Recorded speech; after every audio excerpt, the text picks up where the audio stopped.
Sekunda's form, as everyone speaks about it, no one stops speaking about it. But Ultimate in particular, I hope he can go back to like, obviously this isn't regional competition for him, but it's a regional tournament for Liquid in the Americas RMR, and Ultimate started so well, and his drop off in big games has been needs to be studied. It's been dramatic, and I don't know where he's kind of gone. If he can regain his confidence in this RMR, then I'm hopeful for them in the future. But I need to see like a good stock, solid performance from him in this tournament, because otherwise I'm worried he's going to carry that form on his head slightly into the major itself, even if they make it. The world is changing quickly. Clear. Shut up.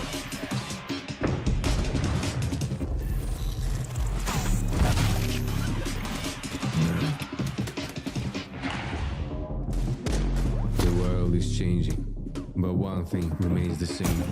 Victories with 1xBet.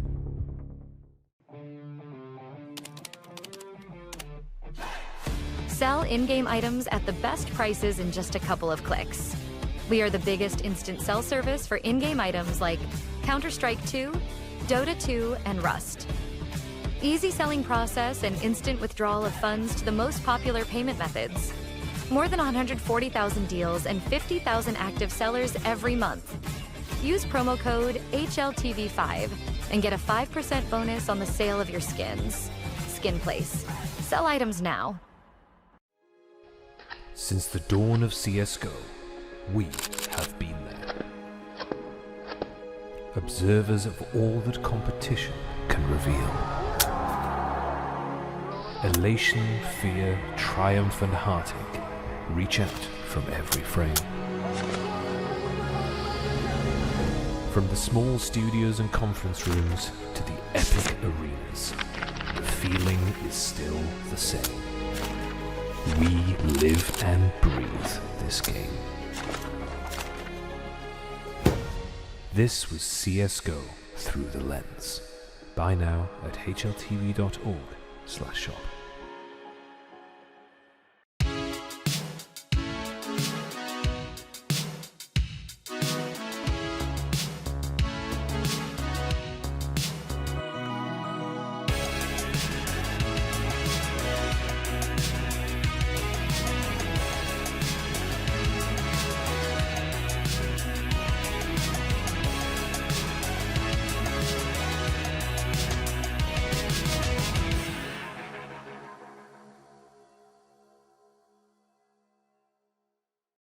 Ladies and gentlemen, boys and girls, Counter-Strike fans across the globe, welcome back to another episode of HLTV Confirmed, brought to you in conjunction with our wonderful sponsor, Skin Place. If you want to sell some skins, head over to Skin Place, check them out. 1xBet, remember to gamble responsibly. I got Prof, I got Striker, and if you paid attention over the course of the last weekend, I know it's already Thursday, but the weekend just feels like yesterday. The two of us, actually, I would make 3 and Lucas would make 4. That's how numbers work. We're over in Sweden in some little town where apparently, according to the taxi driver, the girls were easy. Have no reports regarding the ease of any women from said town. But we watched a lot of the Blast tournament that was on the World Finals. And we also did a podcast, and we had the likes of Freiburg. We had Olaf. We had Threat come and join us. Natu was there. So if you guys want to go check that out, that's on the YouTube channel. Also, Note and Nero have a podcast. It's also on the HLTV YouTube channel. If you want to go check that one out, give it a bit of a listen.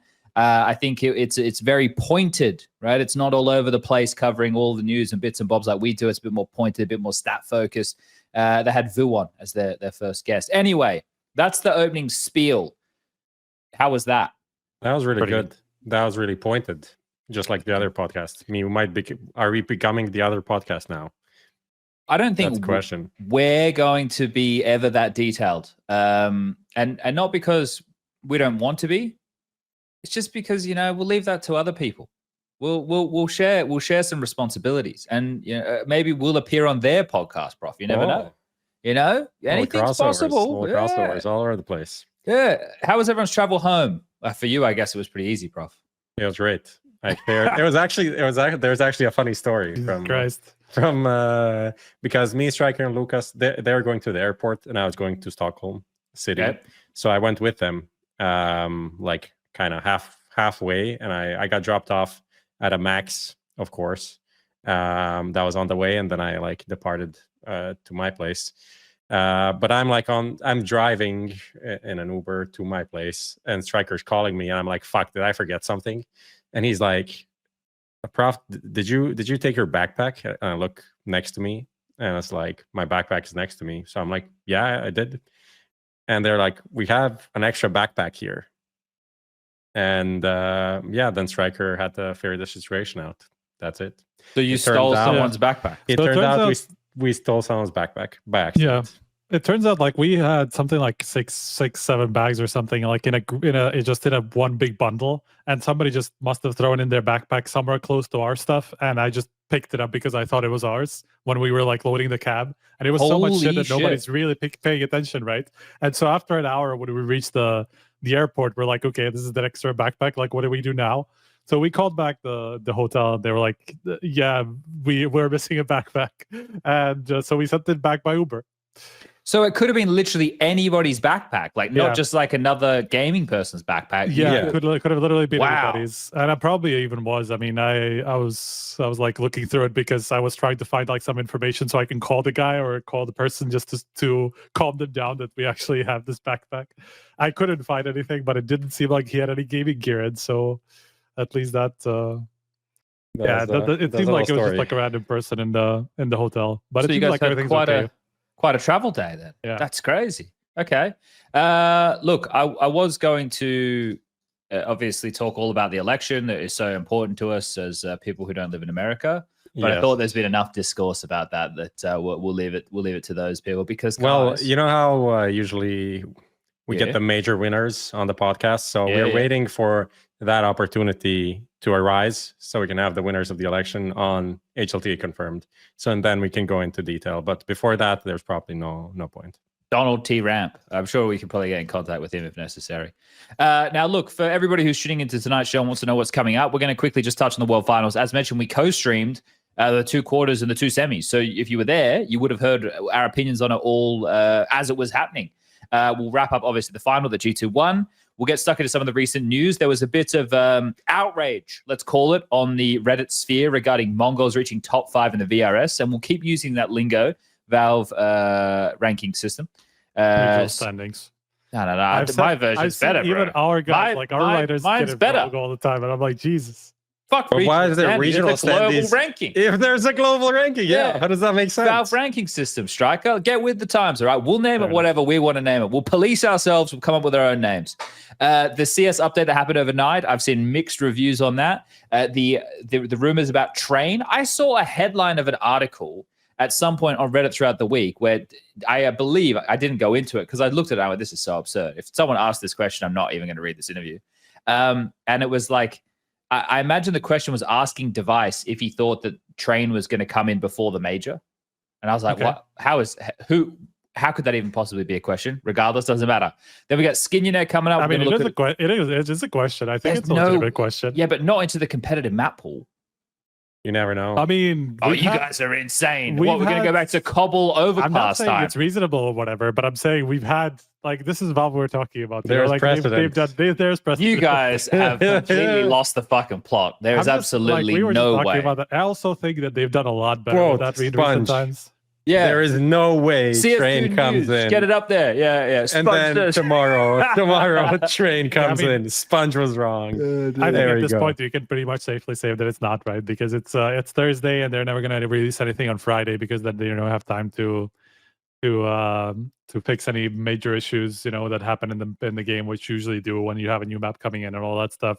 Like, I think we can safely say that nothing's going to happen until next week. I think that's they might already release when it. They're starting. They might release it during the major, but not into the competitive map pool. It'll probably go and you can play it in competitive or whatever, right? So that they've done with other maps in the past. Yeah. I think it should be like a default 3rd map decider in every best of 3. Nice, yeah. Get the randomizer back out and no randomizer. It's just Train. Yeah. The train demizer. Trained, yeah, okay, all aboard, right? We're fucking out off to Hogwarts.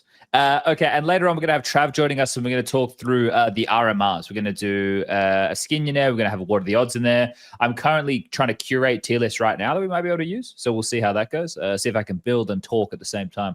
Bob the Builder was able to do it. Why can't I?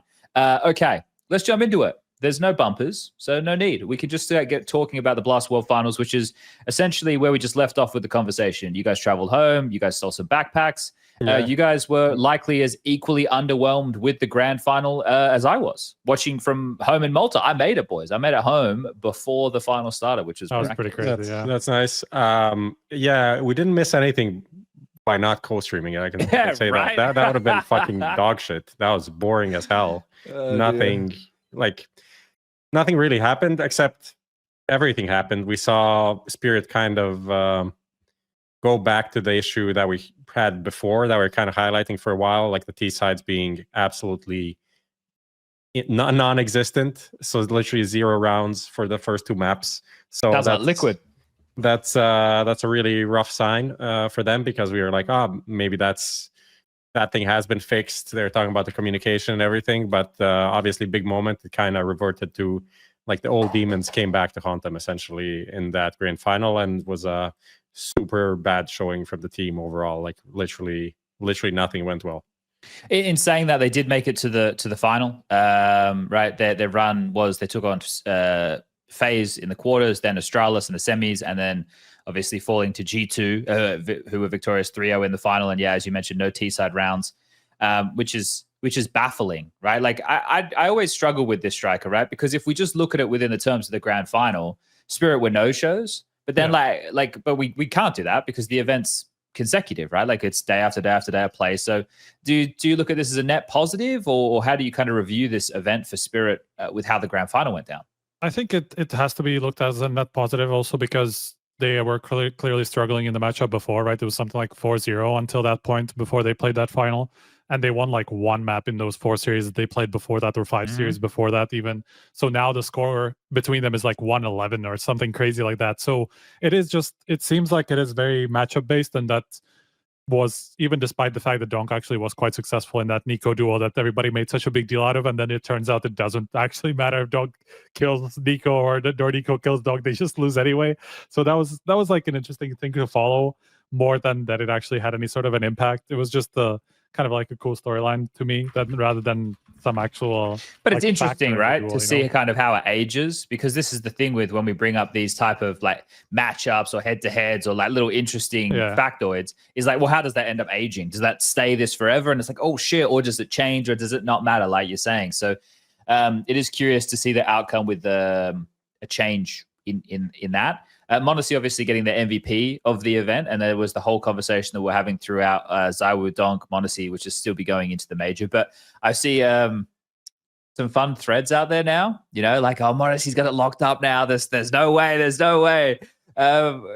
Everyone's memory is like about a week and a half. So whoever did good in the last week, he is obviously winning. That's the whole thing. Like ZywOo had one good event.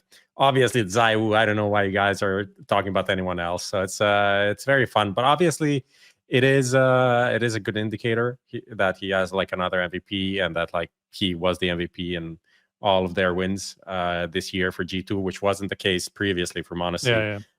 In previous years, right? It was like Hunter got one, NiKo got one. It was kind of a rotation there. They're obviously relying on him, and this is also a tournament where he didn't start so hot, and then in the playoffs he actually did level up. So I know Harry tweeted that like arena rating thing that made the rounds, like showing that his play on the stage was better than group stage, and overall it is for the year. So that's like another nice little plus for his I would say the argument that he would be number 1.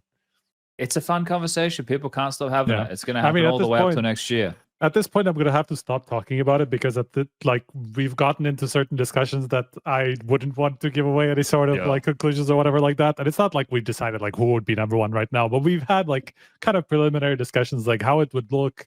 You know, I was looking at their awards that so far of the year and stuff like that. So there's like some indications already. So like for me, this is like a topic I want to just avoid for the rest of the year until we actually have it announced, you know, in 2 months, 3 months time. Okay, all right. Well, lucky will be nice here, Striker. Obviously, the debate will rage on, and maybe we'll bring like community angles in for discussion, but we won't put you on the on the spot like that. All right, we'll allow you to get through it. One thing I would implore people on it is just like as they're having this discussion, try not to look at just the last 3 months, because that's like obviously kind of human nature, to just remember the most recent stuff, as Prof was talking about, but like then that's why like at the midway of the year, people are like, there's no way Donk can be number one, with how these last 2 months that he's had, but then like Zaiwu had bad 2 months at the beginning of the year. He didn't do anything for like the first 3 months. He didn't have an EVP, Modesty also had a couple of tournaments when maybe he wasn't at his highest level, so there are like periods for all of these players to look at, rather than just look at the last couple of months and say, okay, based on that, this is the best player of the maybe right now. I mean, I understand why people would say right now, but across the whole year, we always try to implore people to look at more than that. Yeah. Let's just remember, let's ourselves do some recency bias, and obviously just use this event that went down kind of as the marker, because it was the last partner event of the year. Yeah. They didn't use that one on the stage, did they? No, and the last, no, but it was the last Premier World Finals, though. They made sure we got that one drilled home. Overall, though, just from the Singapore crowd and what we were shown on the cameras, and the way that there seemed like there was a lot of good feedback. I saw some things that were critiquing like signing sessions and whatnot over there, but overall, Singapore was really good to watch. I enjoyed it. I enjoyed the way we watched it with the co-streaming stuff. So yeah, it was a good event overall. Obviously, the time zone, I know most people probably would have had a bit of an issue with, but it was the big games were on the weekends, so maybe you can make some time for it. But yeah, it was fun. Hopefully, we go back to that part of the world. This is the thing: we can't go to these places all the time. But if we go on like a semi-regular basis, like once every 2 years, same with like Oz, and not overdo it with like a 17 million people's arena, because this was like 2,000-3,000. It was really nicely packed, and people are really into it. Why are people so artistically talented over there? Like every time it was like some amazing drawing and funny memes. So that was impressive. I give it #1 fan sign event in Counter-Strike history. Okay, according to me. All right. Wow, that's a lot of praise right there. Now, gentlemen, I don't know how deep we want to go on the nitty-gritty of Blast, because when we get to the RMRs, we're going to be talking about a lot of these teams and potentially maybe how their form at the event may impact them at the RMRs, or if we think they'll have any issues because of that. So are there any highlights or lowlights with teams that you would want to discuss now?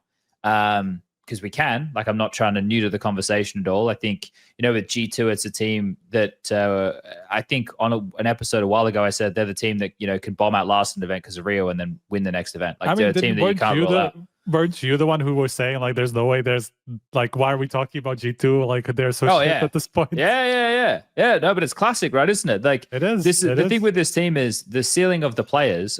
And there's some guy who every time I say this, he always makes like a comment. He's always like, yeah, well, no, but when they won Katowice / Cologne, it was Hunter and JKS. And I always talk about the team of if NiKo and Modesty play well, they can beat anybody in the world. Right? I mean, it's also fair, not even up for conversation. Even MOUZ, I mean, I know that he had bad lows, but like Hunter had a good final as well. Hunter had a good final, but then MOUZ, like throughout the entire tournament, like he actually was there in all the wins and all that. Like he actually ended up with an EVP, if I'm not mistaken, as well. Who, NiKo? No, MOUZ. MOUZ ended up with an but MVP. Also NiKo. So, yeah, I mean, NiKo was actually in the MVP discussion, even though it didn't necessarily look like it from like a stats perspective towards the end. Again, some of the maps that he had bad didn't end up really mattering. And so like it just kind of brought his statistical basis down. And so like in the end, we were kind of glad that NiKo had that terrible last map that didn't, that kind of made the MVP call very easy towards Modesty. But yeah, I mean, they still can't wait for NiKo lovers to come and hear this, just like the NAVI one. We are glad that what was the line? Unfortunately, NAVI made it to the finals. Right, yeah. AKA Striker is NAVI hater. Now you're saying like you're glad NiKo had a bad map. Yeah, that's so biased against NiKo. I can't believe this. Exactly. I still don't know where to put the team. Yeah, like, I mean, obviously just to put in also the context of now even Petsa is tweeting like The Last Dance. the last dance, Yeah, the yeah. whole thing with the CEO. We spoke about it a bit, but I think it's just so ridiculous and so unnecessary. Like, why is the whole org, not the org, the CS division is trying to like keep this under a lid and be like, let's just play and not talk about this shit. And then this guy is like, oh, we know what we are doing. Maybe we already sold them. I just like, just shut up. Don't say anything. Why are you making this so awkward now for everyone? But yeah, I guess now they are just accepting the fact that he's leaving. And it's a last dance of like how many players are gonna dance away into the night. We don't know exactly, but it's NiKo for sure. So I think considering these outside circumstances, also quite an amazing run. Why is Striker flipping? I don't know. I also see that. Don't flip on me. But we've been talking about this like Falcons thing like it was done since it was essentially reported upon, right? Yeah. So it's not like this is news. I think that there's obviously people out there who are resistant to accept it, right? Because maybe they don't want him You've to seen go to the forums. Yeah, but people don't want him to go to a Saudi team, for example, or right, they want him to stay at G2 because they're a G2 fan. They want him to stay with Monacy because they think that's an exciting duo. I think all of those things are true. I mean, very valid, yes. I mean, why would you want to leave Monacy at this point? Exactly. Like, it's kind of a crazy suggestion, right? Who are you going to find as a better AWPer in the world to be like by your side? There's very few candidates out there, and I don't see NiKo ever ending up with Zywoo. Well, I shouldn't say never, right? But doesn't feel like it's on the agenda anytime soon. So, you know, hopefully, well, I don't know. I don't know if hopefully maybe Monacy can just play with anybody. Like, What would you want, Chad? As if I was NiKo? Oh no, as a viewer of the game. As an enjoyer, as a caster, what would you, I think it would be cool, like a cool narrative down the stretch for NiKo, if he was playing with Monacy and like so deep into his career, because NiKo's been doing this forever now. Obviously, he's still extremely talented, right? But it would be crazy, like the new fucking talk of the town and one of the old talks of the town, who still everybody talks about. You know, down the stretch of his career. You know, picking up a major and doing all that would be sick. I would like to see, like, that's the thing. If you rebuild this G2 team, you weren't losing NiKo, and you got to keep NiKo, MOUZ, and Monacy, and then just like add anybody that you possibly wanted around that. Like, think about how sick that would be. Like, it seems pretty good, right? And they're winning now, so this is one of the problems as well. I think a lot of people are like, how can you fucking hate on Snacks? Like, I had a whole lot of Polish fans tweeting me some vitriol after they won, and I'm like, I don't know, guys. Like, are we looking at the output of the frags and then the angles? Yeah, but it doesn't matter how many kills this get. He did break the streak. He did break the streak. But people are like, oh, it doesn't matter how many kills this get as long as we're winning trophies. But it's like, well, I don't know. If you're your star player who's arguably the best player in the world right now, and then one of the greatest riflers of all time, you know, you kind of feel you should be winning a lot, right? Isn't that kind of the thought process with some of these big teams? I guess you could say the same thing about. I mean, they're like, to be fair, like now that they've picked up a couple of wins and both of them pretty significant. I mean, it's like it's hard to call that a failure, you know, even though like maybe we don't necessarily assign that credit to Snacks specifically. I mean, then we probably didn't for Hooksy either, you know, when they won Cologne and Katowice in the same year, you know, like in the world final. I think that's the problem with NiKo on your team, though, because we know how vocal he is. And like you hear from people and they're like, oh, yeah, I stood there while they were playing and I listened and NiKo was calling a lot. Or you hear from MOUZ in the post-game thing. It's like, oh, NiKo had some really good reads. He made some good calls on the CT side. And the people are like, yeah, but it's the CT side. Everybody contributes. It's like, yeah, it's the T side. Everybody contributes too. Yeah, of the course. caller might call like the outer spawn thing, unless like a player wants to go for a certain pick or your AWPer has a good spawn, but everybody contributes in the rounds. It's like, oh, this is happening. Oh, I think we should do this. So that like, so it's one of these conversations. I'm not saying a caller is useless. I want to make sure that. But to be fair, we did have that discussion, you know, when this Snacks thing came in, or even before when we were kind of brainstorming who could be the IGL joining this team. We said, you know, maybe it doesn't actually matter so much, you know, as long as you don't puck it up. Like you can be sure not to get in the way. You can call a fairly simple game, right? And you'll still be able to get, if anything, that's probably what Monacy and NiKo want. You know, they probably don't want you to call some crazy executes, you know, where they can't use their skill, where they can't use their intuition. You know, both of them have crazy game sense. You know, you want them to have more or less as much Play their freedom as own they game, want. as they would say. You want them to Yeah. have as much freedom as they would like for themselves, at least, within some reasonable confines. But so that's why you're almost like, did Hooksy and its snacks really matter that much? Like you just need to be a decent caller. You just need to be there, and you're gonna do fine with names like this on your team. Eventually you're gonna win something. This explains the highs and the lows, though, right? Of course, yeah. Yeah. Like Yeah. it's not. We know historically it's not the recipe for consistency to just have the biggest stars. You also have to have a really good basis behind that. Like what happens when m0NESY doesn't come up with Exactly. 3 big plays in a game? What happens if NiKo's having a bad game? Like it will just happen that you will just lose games that you're not supposed to, because the whole prerequisite to your winning is not there because one of your star players is gone. So it's just it will happen to these teams. That's why FaZe were also kind of very inconsistent. For them, it was kind of even more of a problem because of how spread it was. I'm just talking about like the future in some way, seeing like NiKo going to Falcons and m0NESY staying on G2, and like as long as he has like a decent team around him, having that like be a potential future rivalry from like very close teammates to enemies on the server. I think that would also be very fun to follow, because obviously m0NESY right now is in he's just feeling it. He's just in the game. He's just enjoying it so much. Obviously, he said this as well, but you can see it that he's like 100% in the game. And I think that would be a interesting duel to watch as well. Like even if we obviously have them stick together, that's also great. But I think a rivalry would also be very fun. It would be really cool. And also, if this would happen, I mean, they even said it, the CEO said it from G2, like m0NESY would be the guy they build a team around. He would be essentially maybe not the IGL, but the captain of the squad, the face of the team. So that would be like a completely new dynamic for him as well. So whatever happens, I feel like it's going to be fine as long as it's not m0NESY and like 4 bots on the team. Like, and it's not going to be because Mob's going to be there. So that's at least one like strong player, I think. So they just need like a good signing or 2, and then it'll be good. All right, let's just throw out a couple of the other names here and see if we want to touch on any of these. Astralis, did that do any convincing for anybody? To be honest, all the games that they won were like 6 a.m. games that I did not follow that much, and then when I watched them, they were kind of shit. In that game against Spirit, they won Vertigo, that was it, and the other 2 maps were not like kind of a no-show. So, but I guess better than where they were before coming to this tournament. Anyway, sure. Yeah, Vitality with the stand-in, so there's not a whole lot to say there. I guess FaZe and Liquid are the ones who bombed out. Actually, no, sorry, Navi and Liquid were the ones who bombed out in last place for each group respectively, and then FaZe and MOUZ getting eliminated in the quarters.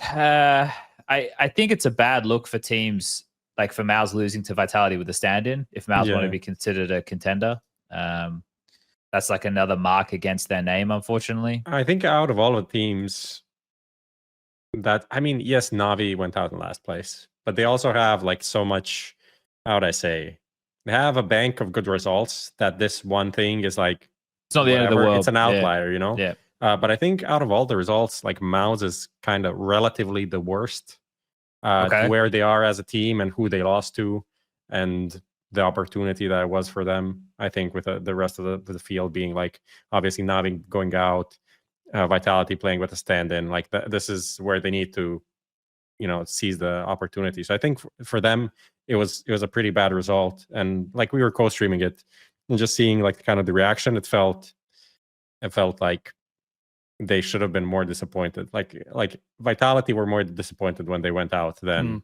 MOUZ, which is not how it should be. Interesting angle. Yeah, okay. Especially because MOUZ got kind of smashed in both games. I mean, they beat FaZe and then they just go 0-4 and they don't even get to double digits on any of the maps. So that was kind of the concerning part to me. Yeah, okay.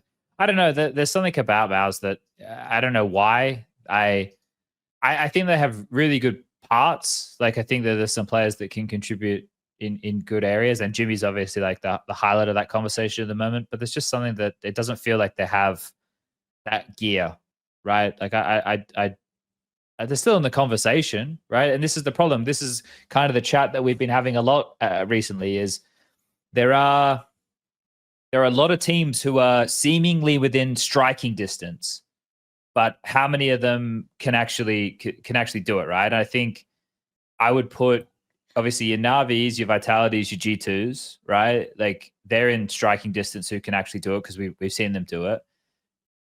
Spirit won Katowice at the start of the year. They won London. So those are 2 arena events. And then their other wins are what the Bedlam Darches. So they can do it in either environment. But their success feels like it's dwindling. I don't know. Like I feel like they're like on a fizzle out.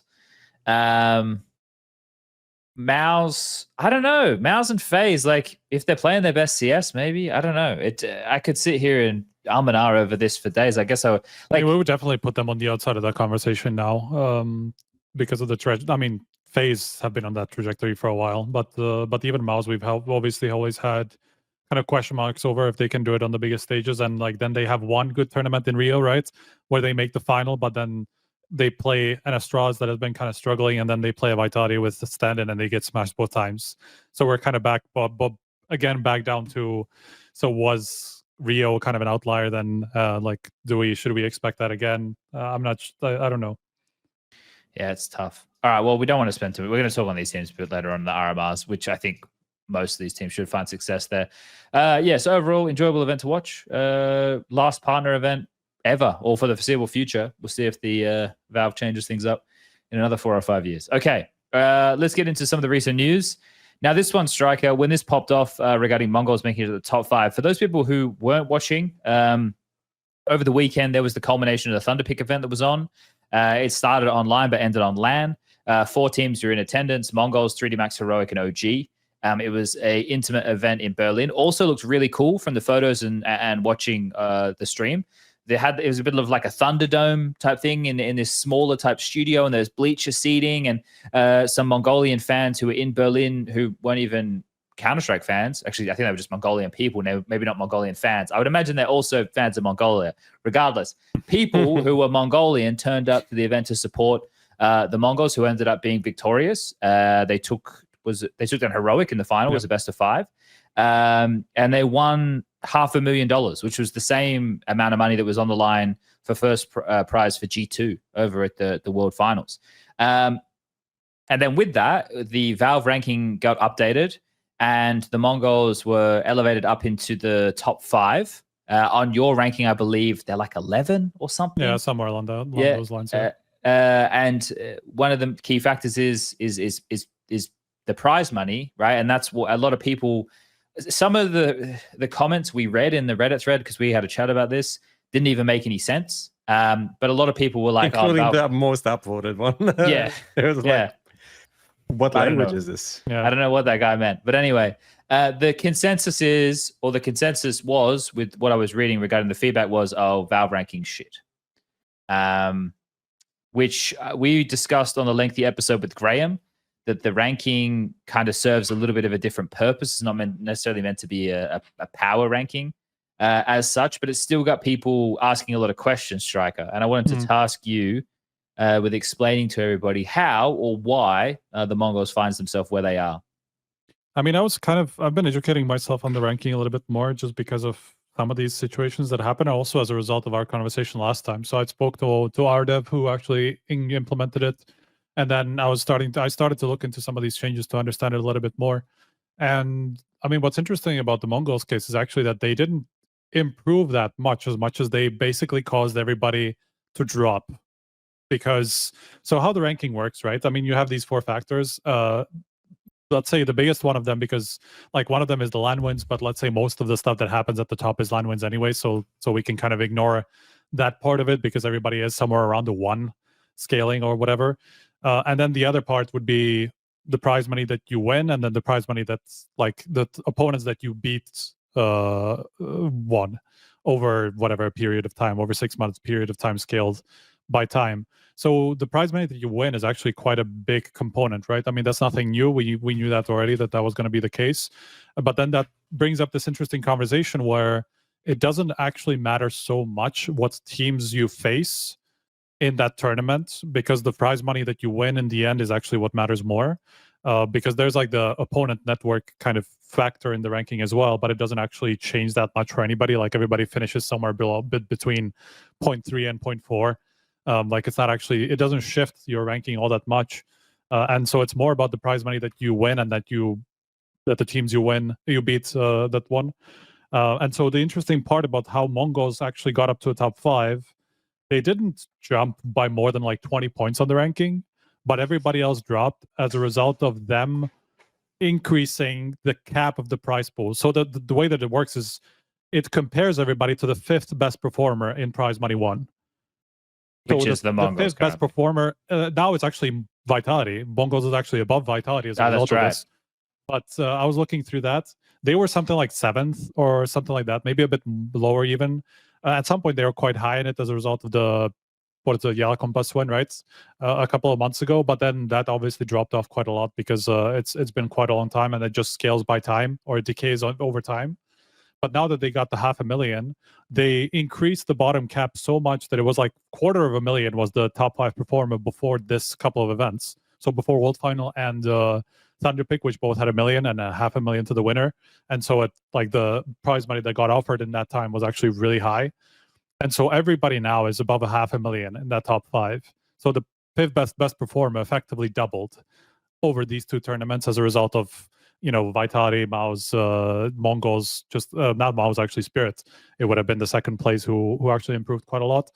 And so that, because everybody gets compared to that, everybody drops that is not in that top 5 just through that prize money factor, because that's what everybody gets compared to. So it kind of is scaled by the top 5 performer, right?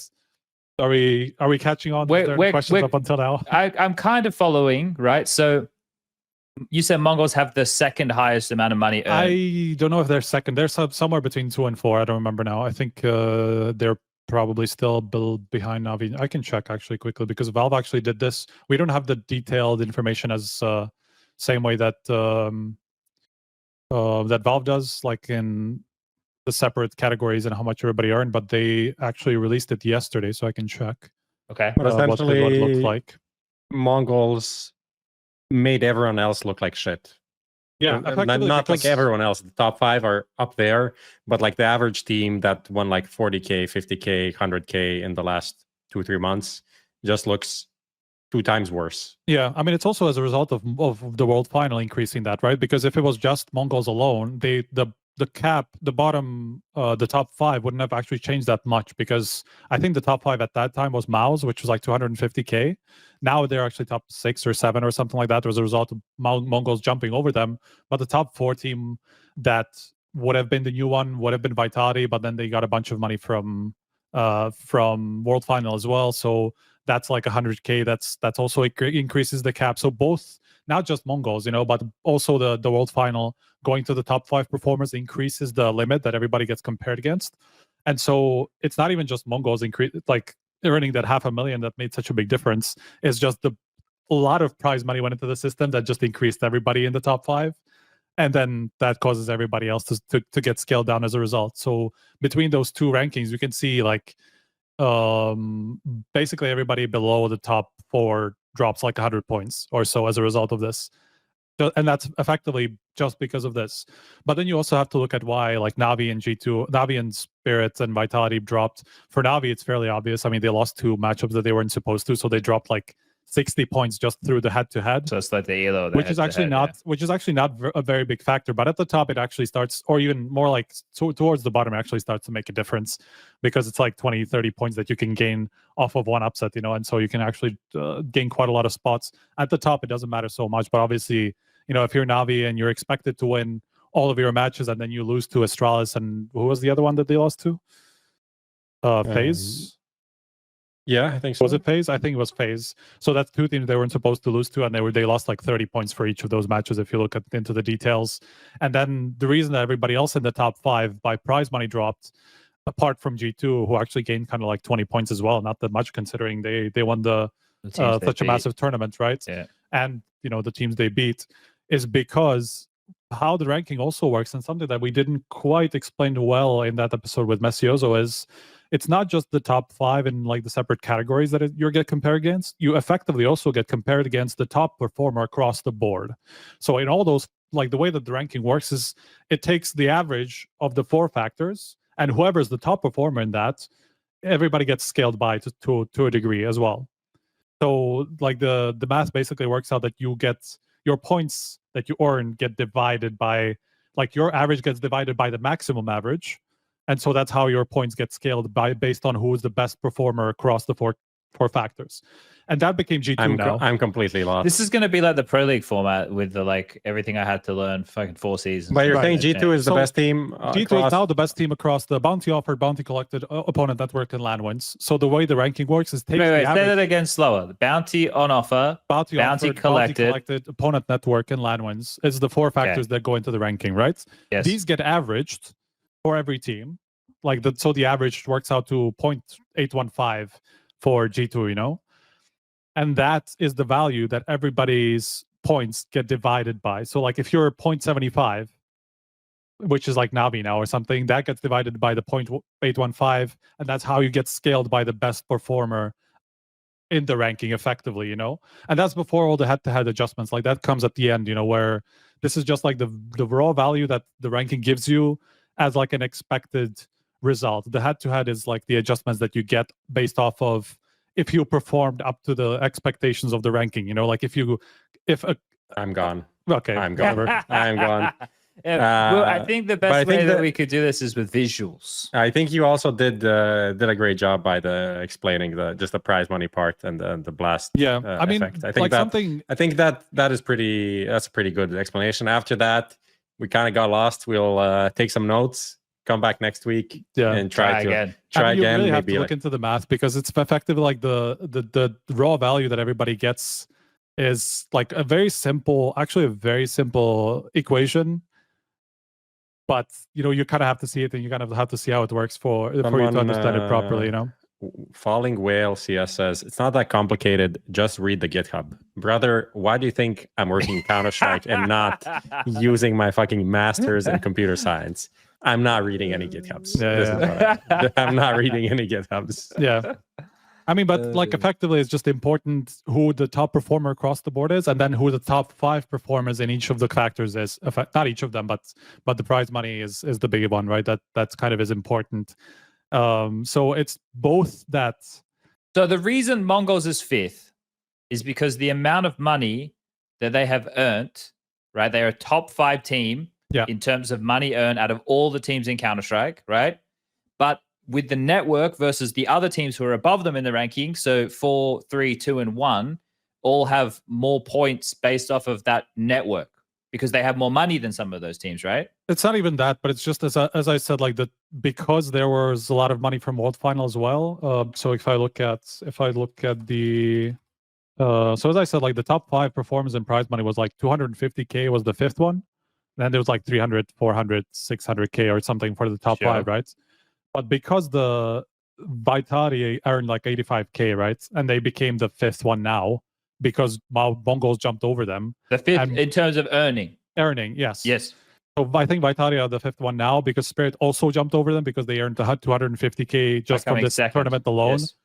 So Vitality is now like 500K after this. They would have been like 400K, you know, if they didn't earn anything from the World Final. So the difference between, you know, the 250K that was before World Final, before Thunderpick, would have been smaller if it was just Thunderpick, you know, like Mongolz would have just dropped the 5th place team to the 6th place, and we would just compare everybody against the 4th one, which would have been 400K for Vitality or whatever, you know.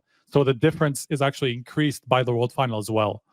Even though like it's not about who the specific teams are, it's just that the top 5 are now much higher than they were before. Sure. And Mongolz just didn't lose as much as everybody else because they actually entered that top 5 instead of, you know, getting dropped as everybody else did compared to the top 5, you know, because of the money. Yes. Okay. So they were actually it's multiple factors, not just their performance at the Thunderpick. I think that's the result of like that's why them and G2 were, I think, the only 2 teams that actually improved in the ranking. Okay. In the last week as a result of this, you know.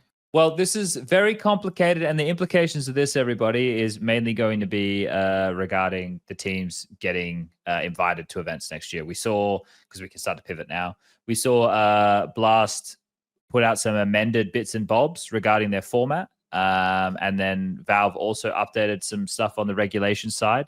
What were the main takeaways from the Blast changes? It's mainly they invites. put the dates out there, right, of the invites? That's also part of it, yeah. That was generally that's still kind of confusing. And I shot another email to Valve. After I shot the last one, they actually made the change to the rulebook because it didn't make sense anymore about what date of the VRs you're supposed to use and all that stuff. So that caused some confusion. But generally, the Blast changes are fairly minor. It was just about the compliance with the rules and how they invite it to their events. I mean, the biggest part of it was that they couldn't invite top 8 teams by the global ranking to the rivals because they didn't there's the requirement that you have to host 3 tier 1 events.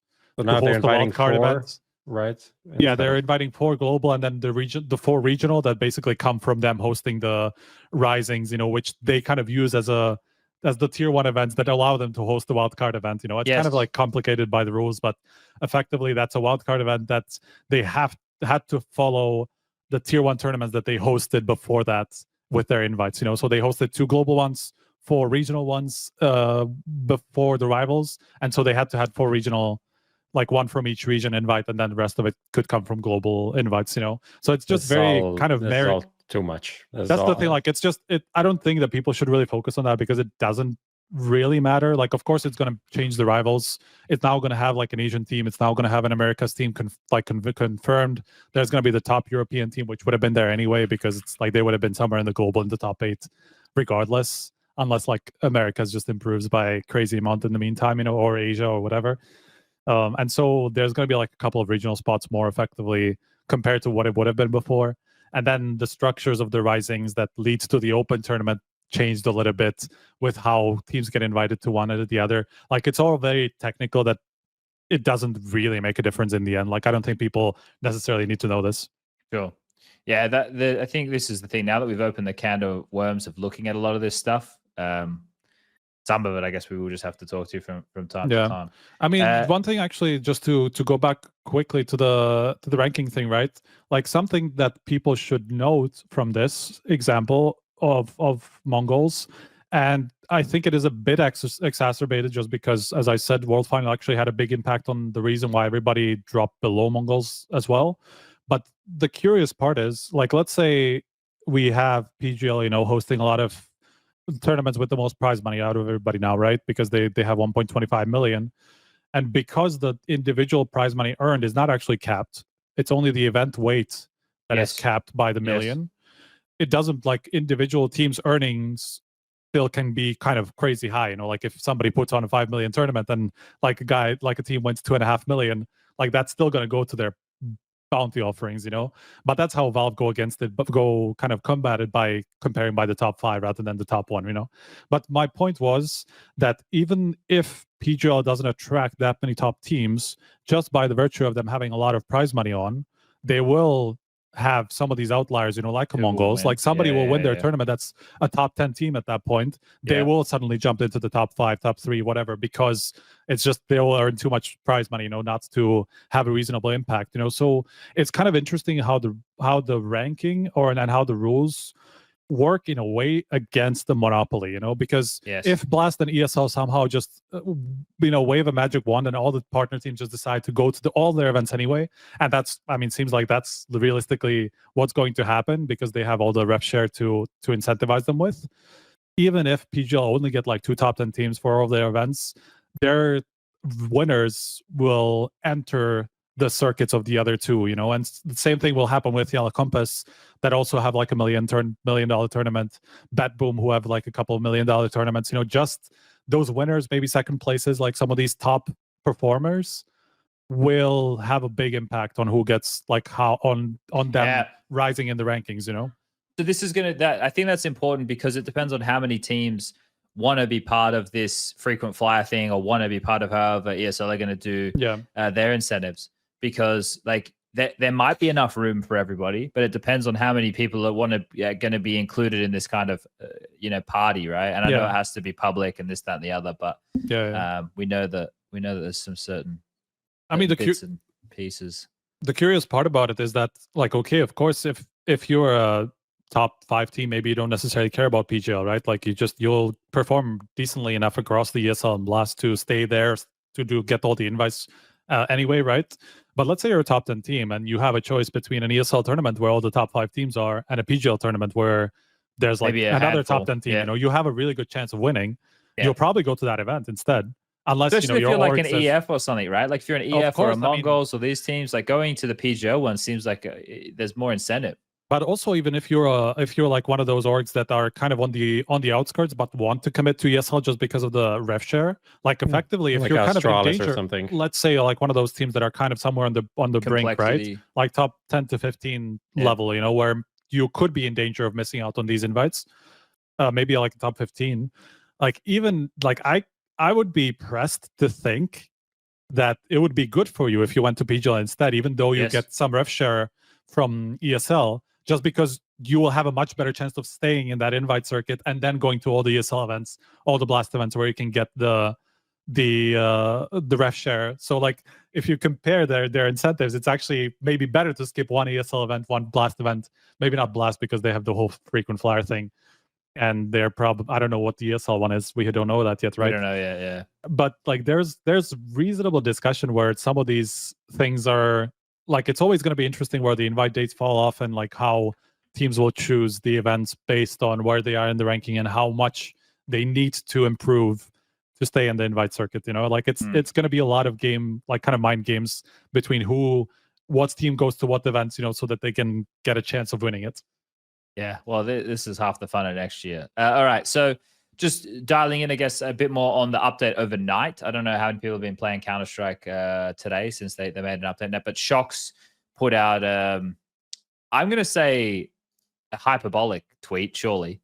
So essentially, best update since CS2 came out. That's a lot. That's saying a lot. But I guess if we want to go over the main parts in the patch notes that interested people, let me just see if I can quickly whip those up.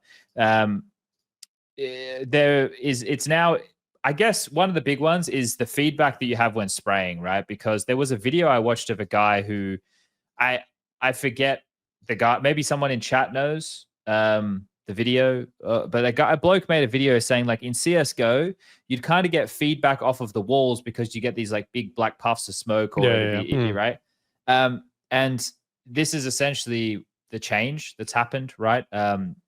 Being able to see where your bullets are going a little bit more clearly. Like you don't have the feeling that your bullets are just disappearing into nothing. I think and more. I think in general a change like that is good because more feedback on where your shots are going, then it should be able to help you to understand what you're doing. Yeah. Have you tried it? Yeah, I played some Counter-Strike today. In terms of, did I notice a big difference?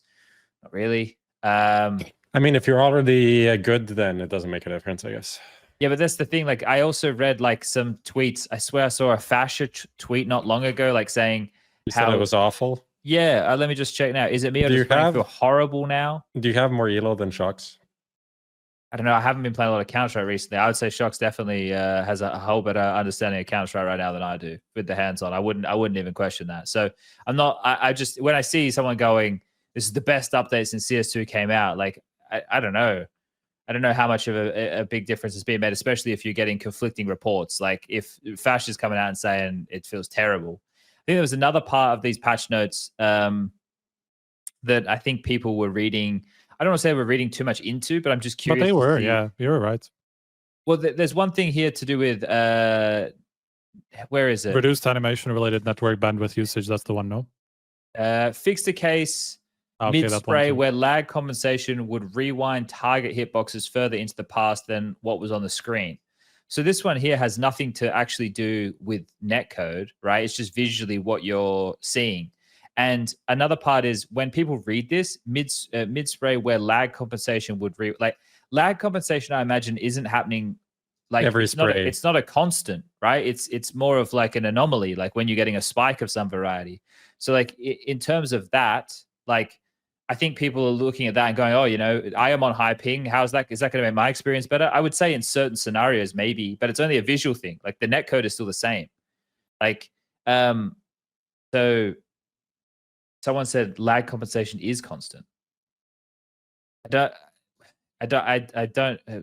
I'm not good enough Fix with the this stuff. case. But No, me but either. that's Where lag but that compensation with reruns. l- No, I don't think so. but that That's line doesn't constant. make me feel like it's changing anything visual. It's more that it's actually changing it, like it's changing it so that the hitboxes that are actual match what you see on the screen. So it's actually helping the like probably those cases where if you go into a demo and you see the hitbox hits, like you can see cases where it hits the hitbox but it doesn't actually kill the person, like with it up. I feel like those are the cases that get fixed, but I could be wrong. But this says fix the case mid spray. Yeah, I don't know about Right? that Where because there was lag a lot of upping and compensation stuff, would right? So that rewind just happened. target hitboxes further into the past than what was on screen. Mhm.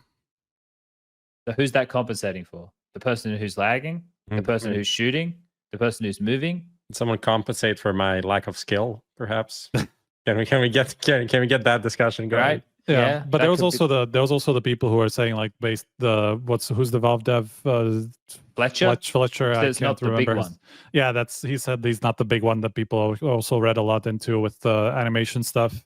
But he mentioned something about that before, right? Like, Yeah. I swear he mentioned something about it. It's like not optimized or something along those lines. But he did say that people are working on it, which is good.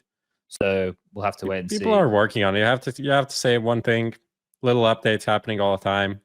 Yeah, quality of life stuff. Game is getting there. It's getting there. It's been a year, and it's getting there. We have to say a lot of improvements. Still some things to do, but I feel like in a year it's gonna be there. The only problem is still this like the only problem is this subtick thing and how much that fucks everything, and it's maybe not realistic to fix.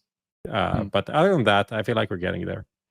I think people who have higher expectations than that probably aren't familiar with Counter-Strike traditionally. The problem is, the expectations are high. Other games are maybe a bit more polished in some ways. Like Deadlock. But this is Valve. And Yeah, I they kind of think vibe. They vibe a bit. I think one of the things is though, like obviously because they Wait, rebuilt- one question. Is Deadlock Yeah. subtick or what?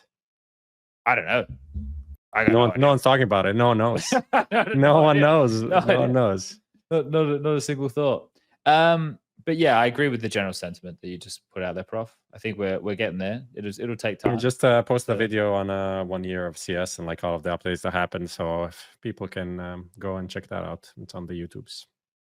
All right, nice. Well, Train, we talked about it already. oh, we already touched on it a bit. But it's gonna replace Vertigo, obviously. It has to. I It mean, has to. surely, like imagine they Has replace to. something else. That would be just. No one is playing Ugh. this map. No one is playing, and It by cannot no be one- played much in matchmaking as well. I mean, it has to match that too. Yeah, it has to be low. So yeah, that's just it's gonna be good. That's just gonna be good. It's just gonna be better objectively. So Yeah. hopefully it hope- is Train, and we're not getting debated. I hope it comes out during the major, right? Like obviously not into the competitive map pool, but just comes out so people can play it. Straight between the second and third stage, we introduce a new map. Nah, but just like have it cut so people can play it, and then when the major's over, like because that's what happened with Ancient, right? I forget the name of how it used to be called before, but it was like Scrimmage or something along those lines. They introduced maps in there before they got added Yeah. to Yeah. competitive rotation. Or Yeah, whatever. it could be. Yeah. All right. Let's do this. Let's go to an ad break. We'll come back. We'll bring Trav in, and we'll get into the RMR conversation, which will be kicking off in a couple days' time. So we'll be right back.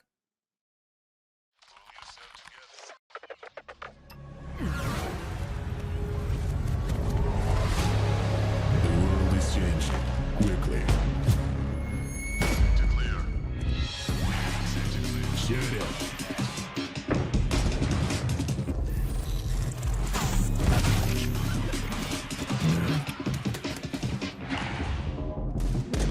The world is changing, but one thing remains the same. Victories with 1xBet.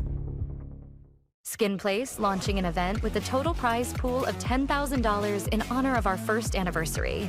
Just sell skins, claim daily bonuses, complete missions, visit the shop, and participate in the main giveaway with popular skins and a powerful PC. Follow our social media to not miss. Since the dawn of CSGO, we have been there. Observers of all that competition can reveal. Elation, fear, triumph, and heartache reach out from every frame.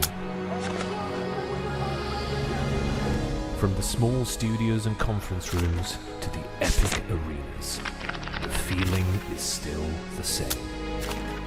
We live and breathe this game. This was CSGO Through the Lens. Buy now at hltv.org/shop.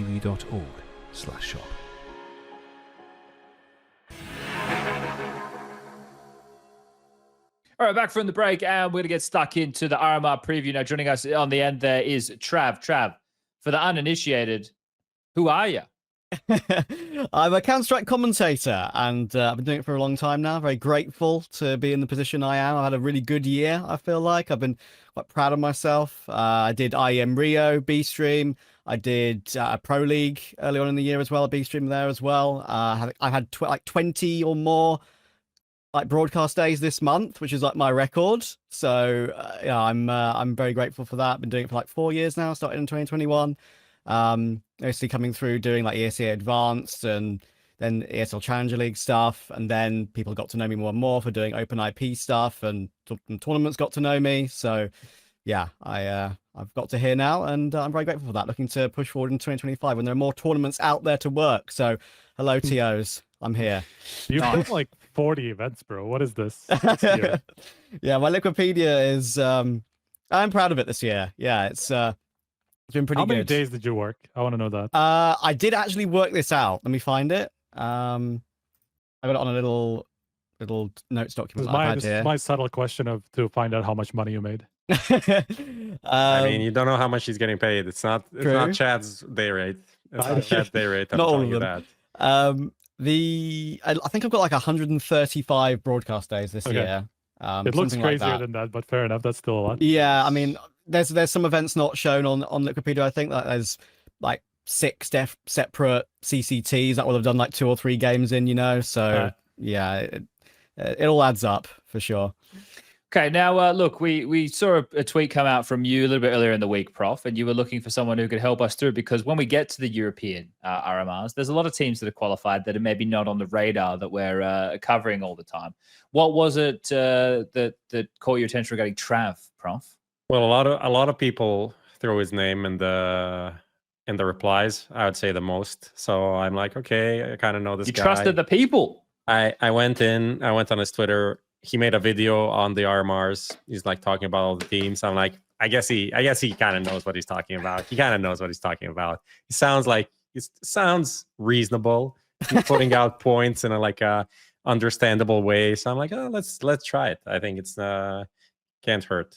I appreciate it. Yeah. Thank you. All right. Well, look, as we mentioned, Trav, I know you've been listening along as we've been going. We're going to get stuck into the RMR. We're going to a bit more just, not breeze through, but just the highlights, I guess, when we go for Asia and the Americas. We'll sink our teeth into the European side a little bit more. But we got a Skinionaire to get through. Now, Prof, I would imagine that Trav is doing Skinionaire. Yeah, why not? Wow. That's a good introduction. Trav, you get Sure. thrown straight into the deep end here. How are you feeling about multiple choice? Sure, throw it at me. Whatever you've got, throw it at me. I'm ready. Is it like a skin price guess thing? No, or- nothing like that. Nothing crazy like Okay. that. This is going to be 5 questions. I assume that they're going to be RMR/Major Cycle related, if I was going to Ooh, make a correct. stab in the dark. Correct. There's 5 questions. They are multiple choice. I need the people in Twitch chat right now, if they want the opportunity to potentially win the prize that Trav's going to be fighting for here, to type skin place in chat. That's your raffle ticket. All right, every question that Trav gets correct, we're going to move the slider up, and we could potentially be giving away a $50 skin to one lucky user in chat. This is brought to everybody playing at home by Skin Place. Trav, you ready? Go for it. Hit me. All right. Question number 1. What's the highest ranked team to miss out on the RMRs? Is it ENTS, Monty, or MIBR? Ents have dropped down the ranking quite a lot. I'm going to go MIBR. Okay. We'll be locking in MIBR, and the correct answer is ENTS. What the Oh, they hell? dropped down so much. Okay, I guess it's recent, I right? feel this is. I But feel I might like be R in the RMR. That's the big part. that's the trick. Ah, You okay, got gotcha. debated right on the first Debated. one. See, I told you I'm an EU merchant, didn't I? That's a bad start, isn't it? Well, look, I to be honest, it had me guessing, and I was like, I just saw the other. I was just doing some veto looking the other day, and I was like, MIBR in the top 20. Like, surely. Honestly, you got me there. Actually, when you Yeah. said that MIBR, I'm like, that sounds correct. They Are sound these pretty high up. Dimitri? Are these Yeah, Dimitri the questions? Dimitri questions. Fuck! I should Oh. really put a disclaimer in every time when Dimitri's doing it. There's just fucking there's tricks. There's traps everywhere. Okay. So, all right. Question number 2.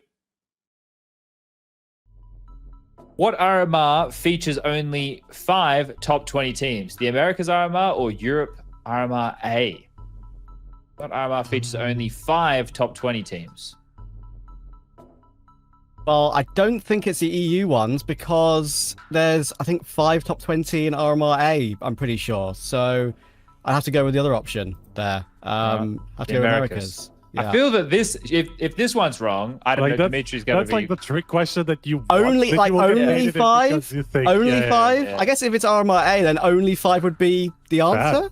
Yeah, it would be. Okay, go RMRA then. Yeah, I've changed my mind. Go RMRA. wait. Seriously?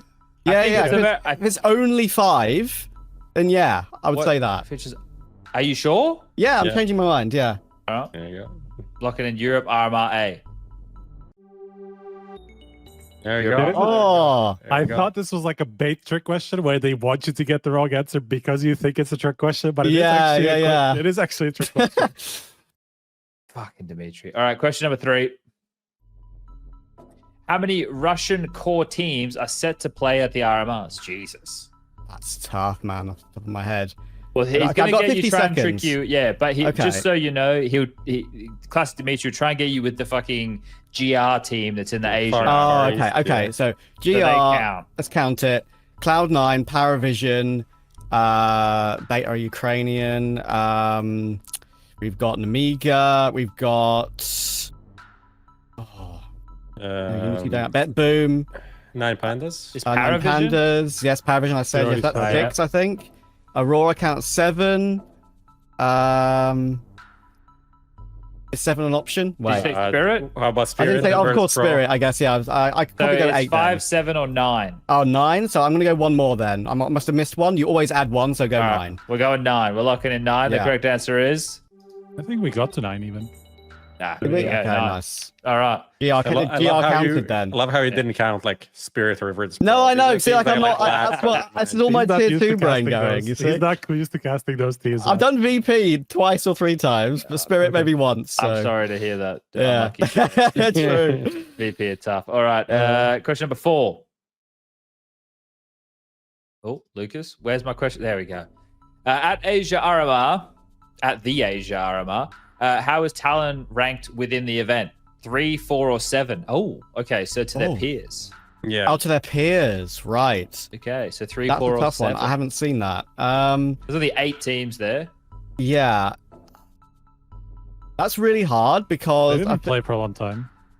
yeah, they've played some EU stuff, Talon, in like tier 3, and they've, I'll be real, not looked good. Sorry, Chad, but No, that's it's, fine. It's true. it's been poor. There's a chance, but if they're ranked by their peers, considering they've got name value, I reckon it's higher than 7.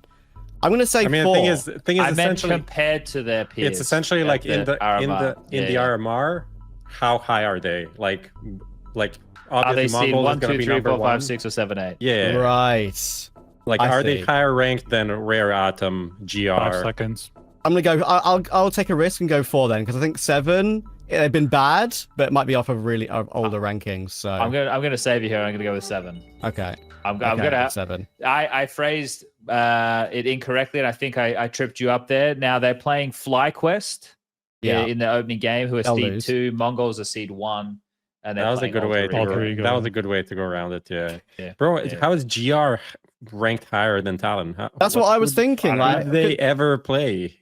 the But Talon peers also thing. lost every threw lost me off a everything bit, in Europe. yeah. They haven't barely won Well, anything that actually was on HLTV. So GR actually played 1xBet Mesa Asia Series 1. There you go. There you go. And they How'd you got miss some that wins.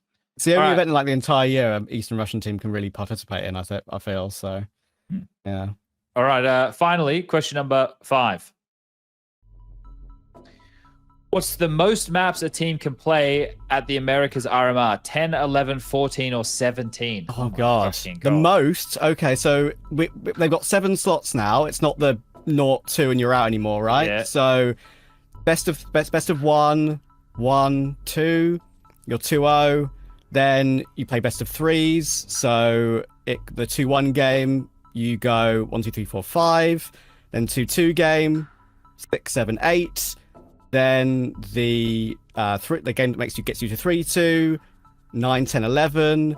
Then if you have to play the decider match, I think there's a decider match now, 3 more. So is that 14? Is there 14 I think that's option? 14. I like your maths. I think 14. Go for it. We're locking in 14. Correct answer is 14. Bang There we on. go. All right. Well, That other was than really the good. That fucked was up really good. initial question, That was all right. I'll yeah. take Well, it. 4 out of 5 ain't bad. Ain't bad at all. So one lucky winner at home will be taking over $15 skin. Lucas is going to draw that winner right now. Is it that M4A4 bullet rain by any chance? It'd be funny if it is, because that's a skin I've had since like 2018. I don't know how Lucas does it. He tends to just like pull these skins out of nowhere. Okay. KSZ4KK. KSZ4KK following only this year. Okay, so a newer New Twitch fan. follower. All right. Well, congratulations to you. Our people will reach out to your people and get you sorted with your $15 skin. Congratulations. All right, that's Who Wants to Be a Skinionaire, brought to you all at home by Skin Place. All right, let's get into things. Now, Trav, you were just obviously touching on the format with the America side of things. It's being Swiss and 7 teams make it, so there needs to be a decider for the 7th spot. So I guess what we can quickly do is run through the formats for all of this. For the Asian side of things, it's going to be a double elimination bracket. There's 8 teams in attendance. And for the first time in history, there can be 3 Asian representatives. Is that right? In the first time in history? I want to say that. I guess that during the minors, when Well, there in was the that, past, like, Immunity was at a major with us as Renegades, and would there Yeah. have been an Asian team? there was as well? that one time when you had minors, and then there was the playoff, and then Like playing thing, yeah. and then North lost to Vici, I'm pretty sure. Yeah, So yep, Vici qualified, and that was like the 3rd team from Asia that made the major. Okay. But I think, yeah, this would be the first time since then, I'm pretty sure. Since the RMRs got put in, Yeah. What is interesting for the Asia part is opening game best of 1, Yes. second game best of 3, and that's it. That's all you need to qualify for the major.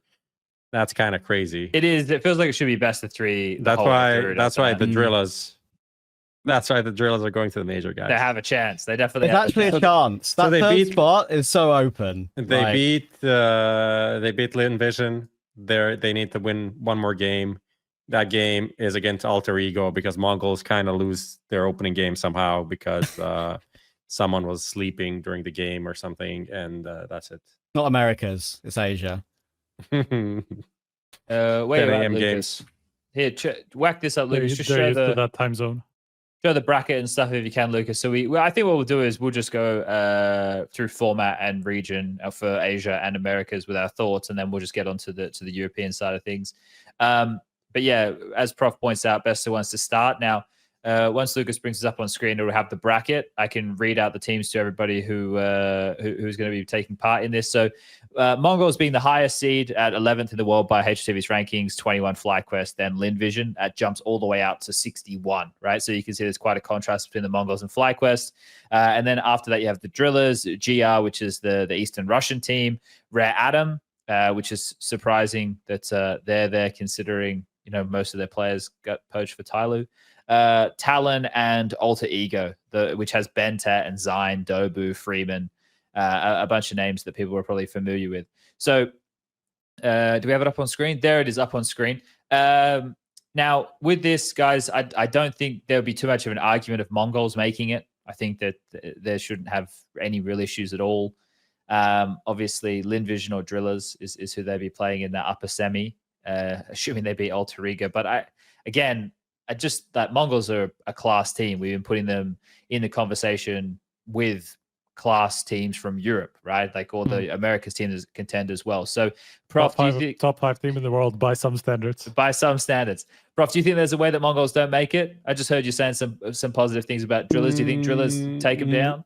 I don't think they don't make it, especially because they can lose and then still go through the lower bracket. So I think. Do you think they lose though?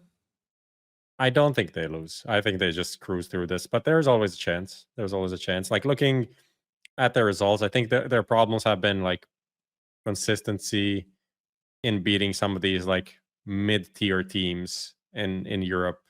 Here and there, maybe some slip-ups, but overall, rarely did they lose to like, I guess you have to go back to Cologne, where they had like losses to Saw and Pain, lost to 3D Max at EPL or stuff like that. But overall, they would always beat these teams that are like mid, and it would be the kind of the big game to go to the playoffs or something like that they would choke on. So Yeah. I think it's going to be easy. I think they're map pool as well for this. Like they play Mirage, Anubis, and Ancient at a pretty decent level, so they should be able to get any of those in these. They don't have to worry about Vertigo.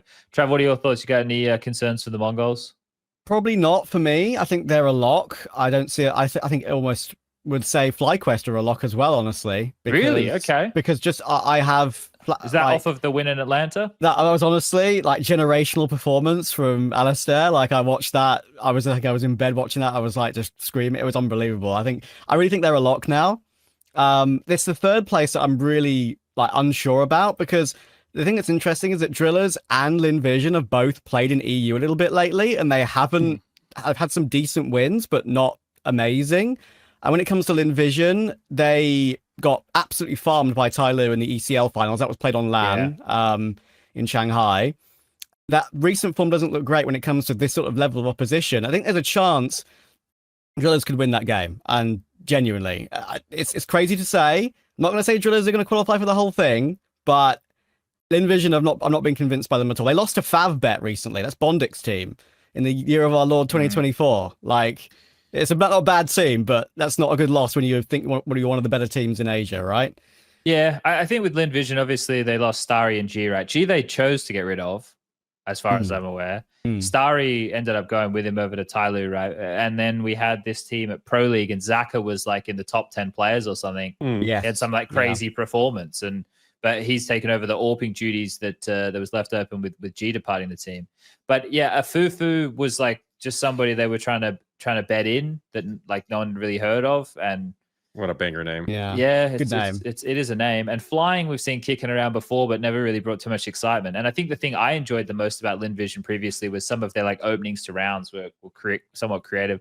I like talking to their coach Gum as well. He seems like a cool dude.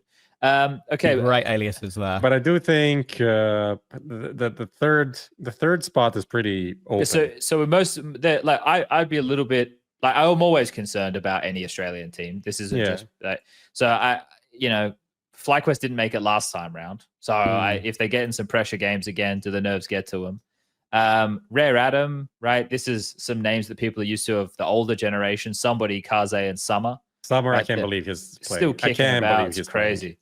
Yeah. Yeah. How old is he actually? They got to be 28, 29, something like that. Summer's only 27.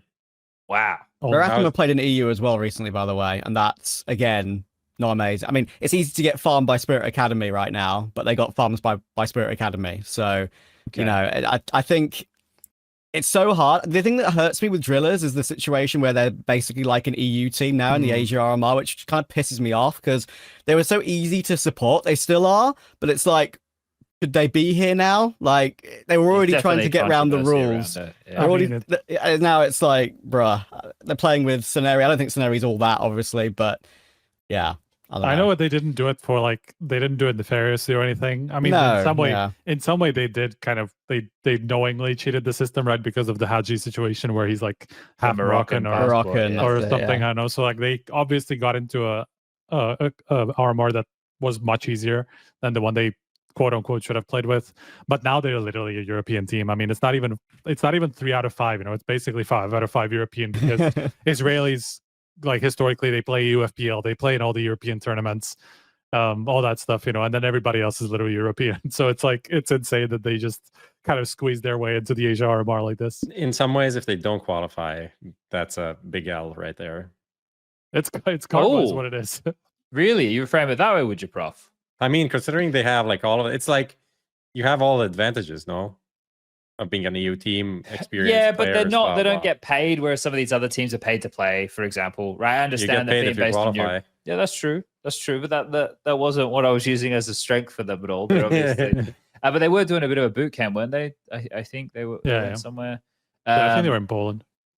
Will we see them? Will we see the big boss behind them? What do you guys think? Own a Pixel? Yeah, I think he will. I think he'll be there. I think he has to now, doesn't he? Yeah. You don't have to do anything. We saw PARIVISION just bench their coach 3 days before the RMR or whatever, 5, 10. to get dust done though, so understandable. But you that- can't But he's blame not him going to for be able to stand behind. that. Yeah, but he'll offer these mind-boggling insights outside of the server striker. Just you watch, okay? All right, so if we all had to pin on our third place team, if we're going to say that Mongolz and then FlyQuest are going to qualify, who we back in here? Anyone want to jump on a third place team? I'm going to say it. I know Talon have been really bad. I was having a discussion with some of my other colleagues recently, NeoKai and Paladin. We think, like, with the way the bracket is, like, if they lose to FlyQuest, regional matchup, no, even that could maybe go a bit wrong. It's a best of one, for goodness sake. If they lose that still, Talon, they play the loser of Rare Atom and GR. And GR could and maybe should beat them on current form, even with Rare Atom's form not being too great. But that's not a bad draw. Talon don't have a bad draw to get through to the Honestly, major. But then they still have to. Well, you mean if they win? No. If they lose and go to the lower bracket, they beat one of Rare Atom or GR. But the then next they have one, to win 2 other series, though. Yeah, but I don't think the teams they'd have to face are not that difficult overall. I feel I mean, it's like going to be like one of Linvision on Drillas that they're going to face down there. And both. Yeah. I have question marks over. Yeah. It's not like they have to face a Mongols, have to face other than the first game, have to face a FlyQuest in a deciding game. I mean, they even might possibly maybe, both, but- actually, because those two are probably Honestly, next to Yeah. For Australia, the best course of action would be for FlyQuest to just throw the first game. And then Talon plays GR, Rare Atom, easy qualification, and FlyQuest can make it through the lower bracket. I don't know, man. Like, did That's you see how- what Talon lost to in the last couple of? Some of the results are wild. It's like man. a month ago now, so that's You the thing. can't That's see if you close your eyes. Exactly. If you don't, However- you can't see. However, How can I MHL is clear. Any other than 910 of all the AWPers in this RMR, he's probably the second best AWPer Okay. for me. I So- think Talon will get probably a little bit underrated just because they haven't played in a month. Like they've just been Yeah. practicing for a month, so they will look very different compared to that time, I'm sure. So it's very difficult to call what's going to happen with them. But based on their early history, it's like they were beating most of the Australian teams, right? But then they have the Australian team that just beats all the Australian teams no matter when they play. So it feels like it's kind of a lost game from the start. And then they need to win 3 consecutive series after that. Like it feels difficult. Well, Yeah. 2K could also farm them all, by the way. Like he's got that within him. I think I Drillas think. are going to qualify, honestly. You think who? I think Drillas? Drillas are going to qualify. Yeah, well, I think Qualify. that's the thing. They should be more up to snuff just regarding individuals than everybody else there. Just based off of the Counter-Strike they're playing week in, week out by essentially being European, right? Just Skinionaire, man. Like I understand they had to choose him. I just don't think he's not a player that I feel like would elevate the levels of the others and not be a great individual himself from going what we saw at the end of the Guild Eagles run, right? So I don't know. I'm not Yeah, convinced by I'm that. It's not like I'm a not crazy sold stacked by any of lineup. these I feel yeah, that's the same. There's Could be nobody like like I Rare don't Atom or think something. I don't think Alter Ego have a chance. Yeah. Like I don't know anything about these GR guys though. Like They play in Asia ECL mostly. I've casted Mediocrity before, Wecht, I believe, as well. It's Wow, funny what that a the name is crazy name. good. What? That's It's a great name, but he's Yeah. top rated player. But yeah, like they've got something about them. They never get a chance to prove themselves in any other event in the entire calendar year. So who knows? Maybe they'll come out and completely shock everyone. yeah, I'm I gonna don't go know. wild and go with those boys because I got no fucking clue. And I can't say Talon because I kind of helped this Talon. But I will say if Talon do make it, I look like a genius. I saved the org so much money for buying Greyhound players and they still qualify. All right. Are we happy to Imagine they move on qualify over Yeah. FlyQuest. Imagine I would look like even more of a genius. Do we want to move on to the Americas? Sure. Okay, just for those people playing at home, if you do want to tune into the Asian stuff or the Asian RMR, it's all in Asia. It's all actually in Shanghai. It kicks off on the 11th. Today is the 7th, so that's Monday next week. 7-11. Just for everybody playing at home. It goes for the 11th, 12th, 13th, and obviously the time zones are going to be pretty miserable. Actually, it's not. Are these times right, Striker? These times can't be right, No, bro. the It says first day 9 is a.m. right. First day is right. The first day's 9 a.m. Yeah, It's yeah. best The of first ones. day is right because it's just best of one. They don't actually play anything else, so I guess they could put it at a Yeah, okay. more towards the evening. That's the only thing that's played there on that first day because Yeah. Americas is from day 2. Yeah, and here obviously moving to the next day. So the Tuesday is 3 a.m., Yeah. 6 a.m. Right. So yeah, you're gonna have to get up bright and Sometimes. early in the morning. Okay, let's jump into the Americas. Shall we? Let me find my little clicky bits. Here we Yeah, there we go. Okay, Lucas, I will send you a link and I'll get you to bring this one up. So for the Americas, we touched on it just a little bit earlier. 7 teams qualify for the major from the Americas teams. The Swiss is in play, so it's best of 1 establishing games and then best of 3 as your hurdle to either qualify or be eliminated for the tournament. And the teams in order of ranking as per HLTV: FURIA, Liquid, Complexity, Pain, M80, MIBR, Imperial, 9Z, Red Canids, BESTIA, Legacy, Wildcard, Nouns, Boss, Case, and Crew. So 7 of those 16 teams will qualify. Loki feels so fucking competitive. What do you say? I think so too. It feels so competitive. It feels like anybody other than like the bottom 2 I could see qualifying. Are we scared for Complexity? I'm scared for Complexity. Okay. I somehow I have a bad vibe. I have a bad vibe, guys. Why? I have bad. I just the vibe is not good. You need to go a little bit into that. I'll go into it. I'll go into it. It's a team. We've been very stagnant. I feel like the stagnation causes some maybe frustrations as well. I think that's usually what comes after you're hitting the same walls over and over again. And I think obviously the quality of these players is of the caliber that they should go through, but also they're only like 3rd highest rated, like ranked here. It's not like Pain, M80, like all of these teams are 1, 2, 3, 4, 5, 6, 7 teams, but in the top 20, right? So, and they're ranked number 14. So there's so many teams that they can lose to, realistically. That's true. And they even lost a couple of games to M80. The expectation is super high. Like they have to qualify. They're also like now Complexity is realistically a small org. If they don't qualify, it's going to be giga shit. I think the only reason why they didn't make any changes before is like they don't have the money to do it realistically. Like, and as long as they're kind of okay, that is the best they can hope for. That's enough essentially. And I think if they don't make the major, like no sticker money, it's gonna fuck them so hard. So this is my reasoning why I'm scared for Complexity. Okay. Does anyone counter that or agree with that? I think they were on the upswing in the past couple of tournaments. I mean, they beat MOUZ and FaZe in EPL? EPL, and then I mean, even though they went out early of Rio, they were competitive against MOUZ. I mean, that some of these games that they were previously losing pretty handily, they actually won or at least got close against the top teams. So it felt like their results were back on the upswing after they had a good start to the year and then did nothing for half of a year.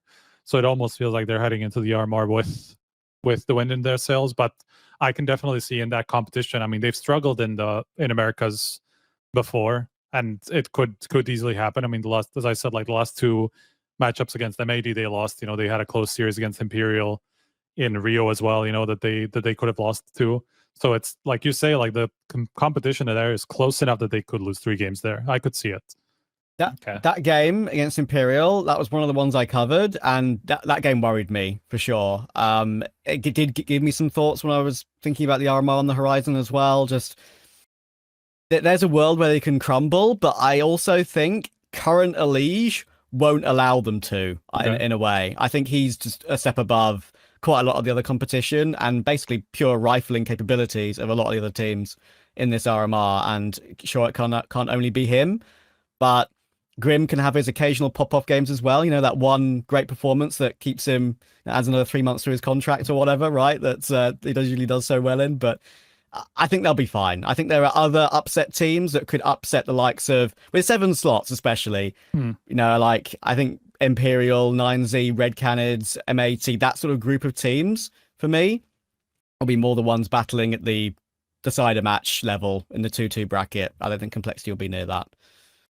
So, because this is the thing, right? When we look at the teams here, for me, I would say FURIA, Liquid, Complexity, and Pain are probably, well, and even the Pain conversation, I guess, is an interesting one, right? But those they've been kind of like, there's a lot of these Brazilian teams that have been beating each other left and right all the time. So it's kind of, those are the ones that are difficult to call. Yes, because they kind of, the familiarity between the teams kind of plays into things. Looking at this as well, BESTIA is ranked 31 in the world. Red Canids are ranked 29 in the world. Sorry, what the fuck? I want to. How does this happen? I want to make a point for Bestia while you brought them up. Okay. I've covered them quite a lot recently. I think they can be the upset team Okay. of this RMR. I think they're playing very complexity first. They are, yeah. I'm not saying they're going to win that first game, but I think they could be that 7th place team that creeps through. Covered them a lot recently. In Challenger League, they beat Red Cannons a couple of times. They only just lost to MIBR. It was very tight. They played a LAN at the beginning of last month in the CBCS Masters. They beat Pain 2-0 there. They lost to Red Cannons in a best-of-5 final. That was a final where I believe they were 2-0 up from memory, lost it 3-2, so they could have absolutely won that. And in the Thunderpick World Championship, the online stage of that event, the 2 results they had against M80, I think it's quite an important thing to mention. They beat M80 twice. They were both playing from Big's boot camp. So it was like they were on LAN anyway. Oh, wow. Yeah. So those are 2 very significant results in my eyes that I could see Bestia doing the double over them again and making it their way through, maybe in one of those last couple of spots. This is going to be a bloodbath, really, between all of these teams. Pain, MIBR, Imperial, 9Z. Like, as you said, so many matches between them recently and no real clear winner. I think 9Z have been pretty bad, unfortunately. Their map pool's really bad. Yeah. They've got 3 maps which they've got like a 15 to 10% win rate on. Dust 2 used to be their lock. Was it Dallas? They really had Dust 2 as a great map for them. Beat Vitality. Yeah, and since then they've been picking it still, trying to pick it, keep losing, and they've kind of moved away from it a little bit now, but it's still one they have to play in their pool, and they've looked really behind the times on it. So I'm worried for 9Z. I'm worried for Red Cannons, despite how much I like them. I think Nython is a bit of a liability.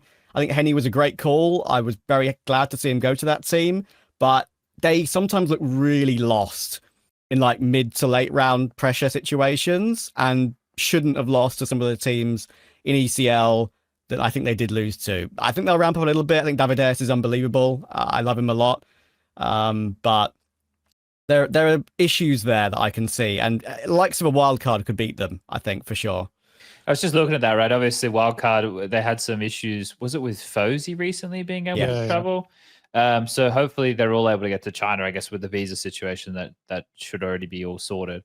But then you have Nouns and Boss as well, adding to the quote-unquote North American representation.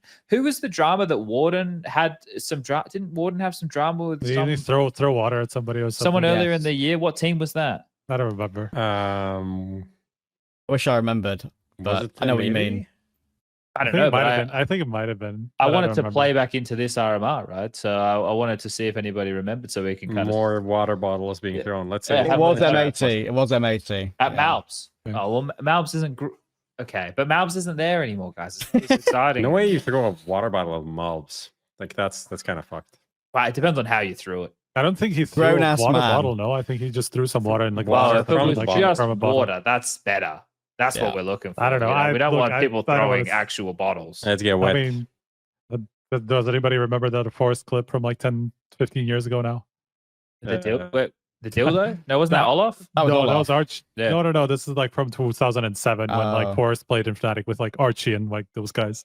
Archie just threw a water bottle at him after they won a match, and he was like there with like tried to survive the pain. I don't know. Anyway, this is like a throwback. Nobody cares. A callback. Real deep right now. Okay, so I don't know how we wanted to go about this Americas thing. I worked on a tier list for the lesser known teams for the European RMRs, and I'm slowly curating the logos to do the other one for the well-known teams once we get to that. Beautiful. But for the Americas, where do we want to leave off here, right? Because the sentiment seems to be that there's a lot of upset potential just because of the domestic rivalries and the closeness of some of these teams. Prof's highlighted some concern around complexity. But the question is for FURIA and Liquid, the two big names, how certain are you about these guys? Well, I think FURIA's had a real uptick, right? And that's more so in the way that they approach the game, in my opinion, as opposed to like output of individuals. Right? I think that now that Art's not there, obviously it's not as coin tossy, and so like they're playing a better, more on meta structured game of Counter-Strike. So I think that angle is for them, but they also have players who are I don't think they're cocky. I don't think cocky is the right terminology to use for this, but they know that they're better than the competition, like a Queserato, right? Like he knows he's better than the other guys from his country. Like, and he kind of has that swagger about him. I think Cello probably thinks the same thing, even though he probably isn't with some of the players there, but he definitely has that kind of an attitude to him. For the Liquid guys, I think that if we look at the problems for Liquid, we're looking at them not beating top 5 teams in the world. Obviously, them bombing out of the Blast World Finals is not a great look. But I think overall for Liquid, they still have quite a solid foundation as the team. I think their bigger issues come down to everybody has their opinions on, I was watching the Note and Nero thing with Vu the other day, and Nero's big on the, not enough aggressive players in the team. I think that there's probably a lot of things, like we saw JK starting to play Underpass on Mirage. I think there's probably going to be changes to other maps. We just didn't get to see a big sample size and play at World Finals. So I think they are definitely trying to change up some of the approach. But I think things like pistol rounds, some of their players get a little bit horny on anti-ecos and they lose some rounds like that they really shouldn't, which just sets them off in bad stead. And then sometimes their T-sides are really concerning. But I don't think those problems should be rearing their heads against these type of opponents, even though I think this is the thing. Best of ones, MR12, lose both pistols, lose a couple of clutches, a couple of gimmicky rounds, the fucking game's gone. So I think, again, traditionally anything possible, but I would like to think that FURIA and Liquid are a lock. I'd like to think Complexity are a lock as well. I hope Liquid make it because I think it's just better to have like one of the premium orgs in a major, right? But if they don't make it, they absolutely won't deserve to be there. I think we can't say they got unlucky due to the format or whatever. If it was like a 0-2 elimination. There's 7 slots now. Like, the thing that does worry me is Yukindo and Ultimate. Just Yukindo's form, as everyone speaks about it. No one stops speaking about it. But Ultimate in particular, I hope he can go back to like, obviously this isn't regional competition for him, but it's a regional tournament for Liquid in the Americas RMR, and Ultimate started so well, and his drop off in big games has been needs to be studied. It's been dramatic, and I don't know where he's kind of gone. If he can regain his confidence in this RMR, then I'm hopeful for them in the future. But I need to see like a good stock, solid performance from him in this tournament, because otherwise I'm worried he's going to carry that form on his head slightly into the major itself, even if they make it. So I want to see him perform well. Yeah, I think it's a weird double-edged sword you've got if you're Liquid, because what he was getting away with when he first came in was the aggressive maneuvers, right? But like any young AWPer, eventually people figure out the type of picks that you're comfortable with. And if he's just going for these and forcing them early within rounds and keep losing them, then Liquid are playing a lot of 4v5 situations because of that. And if your Kinder's having a tough time finding openings as well there goes your AWP and your Space Creator not getting entries. But this is where I say the double-edged sword comes into play, because if he goes into the RMRs against lesser opponents who probably aren't going to be able to punish him the same way, and he does get away with some of these moves while also being more creative and adding more things and maybe not always just going for the first 15 seconds of every round, then maybe he could catch fire from that point, right? And then he could carry that type of form into the major, even though they have, like a week break if they do qualify from the RMR. So this is another thing I guess we didn't touch on with the Asian side of things, and I maybe it's the same with the Americas. How many of these teams are going to hang around after their qualification until the major starts? That's Liquid said they would, yeah. Well, that means they're doing like fucking 5 weeks in Asia because they stayed in Singapore to boot camp. Crazy, yeah. Wait, do you not think they'll go home? No, they said they would stay After the Asia RMR. They're staying after they're there right Singapore to the Americas RMR. But then they would have like 10 days or something to the major, so they could go home. Yeah, maybe they. Oh, okay. I don't know about that part. Yeah, sure. Yeah, it's actually like 2 weeks almost even. I'm sure Justin told me they have to be going back. They're like 2 weeks. I think they're going to stay. Because all of the practice. Well, everybody's going to be there. Yeah, that's fair. Yeah, I'm pretty sure they're going to stay. Is what he was saying. Okay. I don't like that. I think that's a mistake. I think it's crazy to stay there for that long, but I mean, they're also staying a lot of time in Europe anyway, outside of like their homes and stuff. So I don't know how much this is that different, for a lot of them. So maybe it's not that bad. Yeah. Hotel's good apparently. We've heard. I saw Gomez make a tweet about it today. Yeah. So yeah, so that's a good sign. Anyway, we kind of got sidebarred there a little bit. So do we want to go into much more detail on this, or do we think we flagged the major things we want to talk about for the Americas? One team or two, just two very brief points on two other teams. I think Wildcard could upset as well. I think Stanislaw, I think even though it's modern day and it's Stanislaw still in 2024, I think his system's genuinely decent. I just a question mark whether JBA can deliver when the pressure's really on. I think when the pressure's up in the challenger events they played, he's looked a bit lost on occasion. And MRBR, I think there's a chance they don't make it because Lucalzi in the system, even though everyone was very up on that move, I think for good reason. Struggling, right? I think they have been struggling lately, and I don't think that he is synergized with the group yet, and especially making a move so close to the RMR. I'm wondering if that's going to be a mistake for them long term. Also, Imperial in a couple of games I got to cover them lately looked really bad, really bad. So hopefully they can improve as well. Desenchi needs to step up again. So.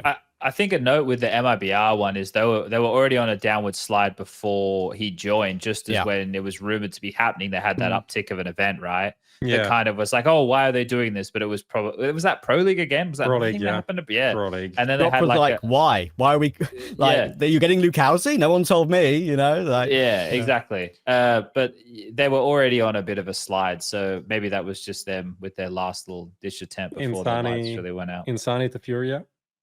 All right, Prof. We haven't even had the major yet, mate. How about we get that out of the way for I what you want mean, instead of cello? Is that what you want? MOUZ to G2, you know, NiKo to Falcons. This is like the pre move. Oh, so you've got the email? Show me the email. Here it is. There's the email. We need that guy to shoot. There you go. You've printed it out. You're old school. Yeah, it's not. It's actually written on a piece of paper. It was delivered to my house. It was a letter, actually. Yeah. Yeah. That's what emails used to be once upon a time. Okay, so I guess that's the Americas. Like, there's a lot of. It's gonna be sick. It's gonna be sick. This is gonna be pretty feisty. It's gonna be a feisty RMR, right? And the Brazilians love to get loud. I can see like half of the teams that are like in the top 8 now making it seriously. Like, it's kind of crazy how competitive it looks. Honestly, the only teams I'm like completely disregarding are the like boss and nouns, probably, unfortunately. Yeah, it's unfortunate. Like, boss is the weird one. They haven't been that competitive. I mean, they were also kind of a bunch of young guys that never really played anything until that point as well. Like all these guys, so they haven't been that competitive in South America. Like, every now and again, you know, they beat one of these teams, but generally no. Yeah. Okay. Let's leave the Americas. Let's jump into the European side of things. Now, I've done up a tier list for all of the teams who are like the lesser known teams, and I've even included some of the names which are well known teams, but they're probably on the lower side. Okay. So I was just wondering how we do this, because obviously for those uninitiated, the way it works in Europe, there's just such a large body of teams. It needs to be broken up into essentially 2 groups. So it's each group is a 16-team Swiss format, same as the Americas, where 7 advancing. 7 spots as well. Same thing, same exact thing. So yeah, the best of 1 openers and best of 3 as the progression matches, right, for either elimination or go to the next stage. So I'll quickly just go through the teams in each group, because and the reason that I would prefer to do it this way, and I'm happy to have an open dialogue right now on how we want to do it, but we have teams that we see every week, right, that we know and people are keeping up to date with the form, and then we have teams who we don't see at all, or maybe it's crazy that ECLOT has even qualified, or, you know, like, oh, we heard of Rebels before, but who's in them now? Or what the fuck's a Unity, right? It's not really a fair comparison to like a MOUZ or anything along those lines. Now, that doesn't mean that these teams can't upset them and can't beat them, but we kind of wanted to look at them within their own little pool, right? And see which of those teams have the best opportunity to potentially have an upset. And of course, that matters on who's in their group and who they're going to match up against and other results, everything like that. But I guess we're looking at general potential and overall form and all of those things. So let me just quickly spout off these teams. Group A, NAVI, Vitality, MOUZ, FaZe, Falcons, BetBoom, fnatic, Gamer Legion, Sangal, Sinners, Nemiga, ECLOT, Cloud9, Rebels, Saw, and Unity. That's Group A. And Group B is G2, Spirit, Eternal Fire, Virtus Pro, Heroic, Astralis, 3D Max, NIP, Aurora, TSM, PARIVISION, now new and improved with Dastan, Bait, Passions, UA, 9 Pandas, Big, and Sashi. So those are the 32 names representing Europe at the RMRs. Need a visual. Yeah, you're right. I should have given Lucas the link. But we're going to go into the... Let's do the lesser-known teams first and then do the favorite team second? Yeah. Okay. Yeah. Lucas, what is the best way for me to share my screen right now? Video Ninja, can you put a link in? The same link we had? Yeah, fucking... Oh, and I give you the link. Yeah, okay. Hold up. Give me a second. Hold up. Sorry. So what is the stronger group? Are we saying RMR A is stronger? I think A is, yeah. I genuinely, I think RMR B is stronger, you know. Like, you know why? I think it's because A it's really obvious to me that Navi, Vitality, MOUZ, and FaZe qualify. But then we have no idea what Falcons are going to turn up on the day. The other 3 slots seem pretty up in the air to me. I think 1, 2, 3, 4, 5, 6, 7. I think 8 teams could fill those 3 slots, like in a random universe. It could be this one. So yeah, I'm happy to get into that. I'm quite excited for it. Yeah. Try this, Lucas. See what you get here. Sorry, everybody. I'm kind of thinking similar. I think RMRB, maybe the ceiling isn't as high, and the pool is bigger. It's more like it's more of a mud fight over here, especially with like your top ranked team is G2, so and we know how they can be. So it's obviously very up and down. G2 Spirit, Eternal Fire, Heroic, Virtus Pro, Astralis. Like this top 6 could be good, could be shit. You don't really know. And toward the end, you have some fucking NIP, man. NIP. Can we create a new tier just for NIP at the bottom, please? So they're so cursed. fucked. Just cursed. I don't Create a new one have that's called cursed. That's for fine. NIP. Who cares? Okay, all right. Well, so as you can see, the groups are Major Baby, 2-3 Heartbreak, Best One Merchants, or the teams will just Can you bomb zoom it out now. a little bit just because we I can see all can. the teams? How's that? Is that better? Yeah, that's better. That's Okay, better. cool. So I've included, like, obviously bigger included here, or NIP are included here, but that's just because I wanted to have it at a flush 16 teams. So I included a couple of names, and like people know who Sinners are, right? People are aware, you know, some of the names that are in Sashi. Maybe people came up today with Nemiga's victory at the Res LAN, right? So Sangal had a really cool run at Pro League. There's everybody knows a little bit of something about all of these teams, but Trav, we brought you here this evening to give us some assistance in things that we should know. So I guess maybe we could get you as a driving factor of this tier list for the lesser known teams. Yeah. And we can start throwing some names around and have a conversation. The quality is a little bit low for me. I can't see what the text is on the tiers. If that can be increased slightly so I can see where to... Or just tell us once again what are the 3... Okay. Okay, yeah. Major Baby is the top tier. Okay. 2-3 Heartbreak Okay. is the second tier. Best of One Merchants is the third tier. And Bomb Out is the fourth tier. Now I can add or amend any tiers. Okay. This Can we... fine. I've got a few I want to put in Bomb Out first. Okay. I think Unity... there's a few obvious ones. Unity, ECLOT, Rebels for me. Unity... They have Mikey. He's been trialing for OG and actually looked really good. That's how one of the main reasons they did so well at Thunderpick, I think, OG. I believe Unity is still going to play with Mikey.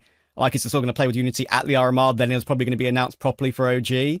I think he's the main driving factor behind that team. He can be good. Unity's wins in the close qualifier were okay. I don't think they're gonna make it. ECLOT similar, but the thing that with ECLOT is that just to regionally, pause. This guy is literally playing with OG before the RMR. Yes. Okay. So wanted to like he's trialing with OG right now. He's having a good time. Very obvious that he's going to play for them, I think. But So he hasn't played. He hasn't played with Unity in an official for a month. No, exactly. So That's you'd have to think it would fit like a glove going back again, right? Hopefully. But yeah, I don't think they'll make it because of that. Maybe that reason, one of the main ones, and just the fact that their run through the close qualifier wasn't necessarily amazing. I think they beat like a dying Koi and Ents who are on the verge of changing everything, right? So ECLOT regionally, they've actually won, I think, one of the recent Czech lands, if I'm not mistaken. They beat Sinners, and considering Sinners absolutely farmed the close qualifier, Oscar had like a 2.0 whatever, right, in the close qualifier.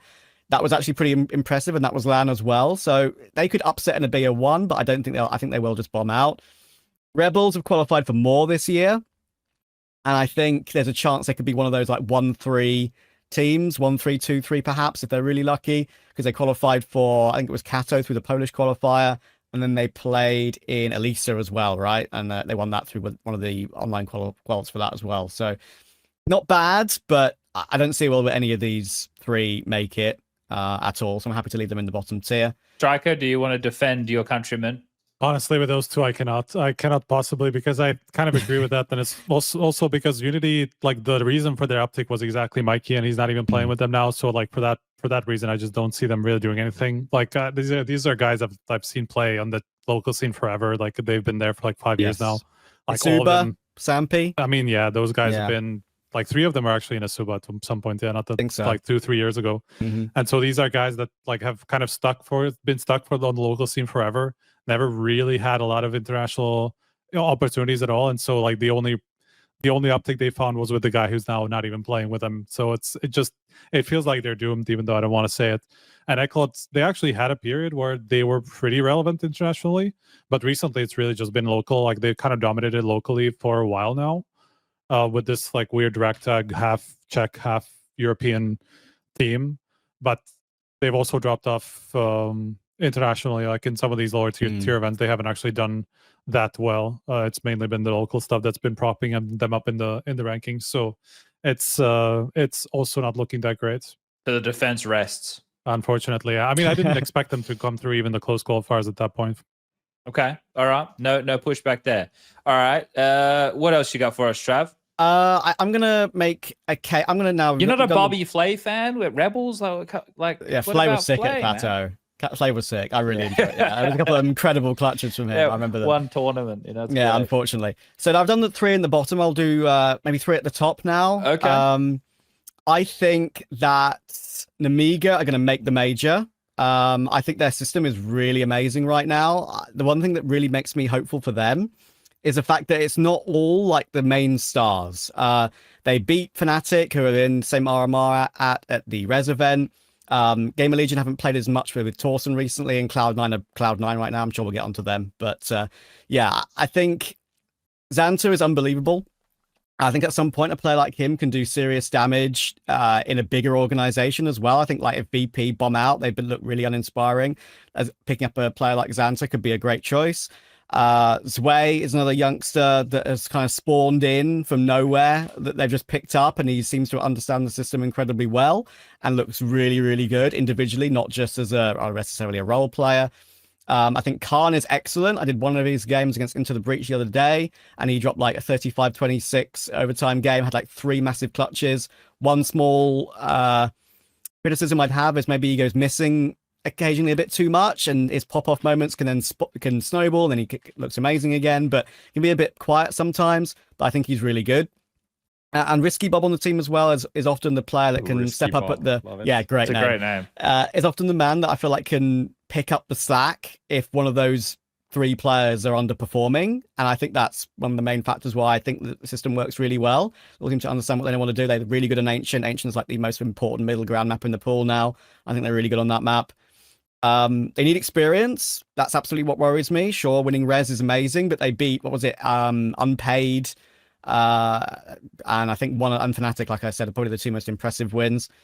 That's what worries me for sure. But with how open this RMR is, from the RMR A with the final 3 slots, I'm going to commit to this pick as like a classic, not so random CIS team. Like what was the first one that was really incredible? Like Vega Squadron and Quantum Bellator Fire as well, are the 2 that just pop up from nowhere. This is a bit more easy to predict, not more left field, but I think they're going to be the second to make it through, or the first to make it through. Sort of my list here. I'm going to put them with Sangal because they both qualified to ASL Pro League for next year's Pro League in the same ECL season, and Sangal, it's our second ESL Challenger League win in a row as well. And I think Jota's unbelievable. xCloud is such an important factor now. Jota came from Eternal Fire Academy, and xCloud from Eternal Fire itself. They're now, I would say, if Eternal Fire spiral a bit, Jota would be the absolute next player to go to.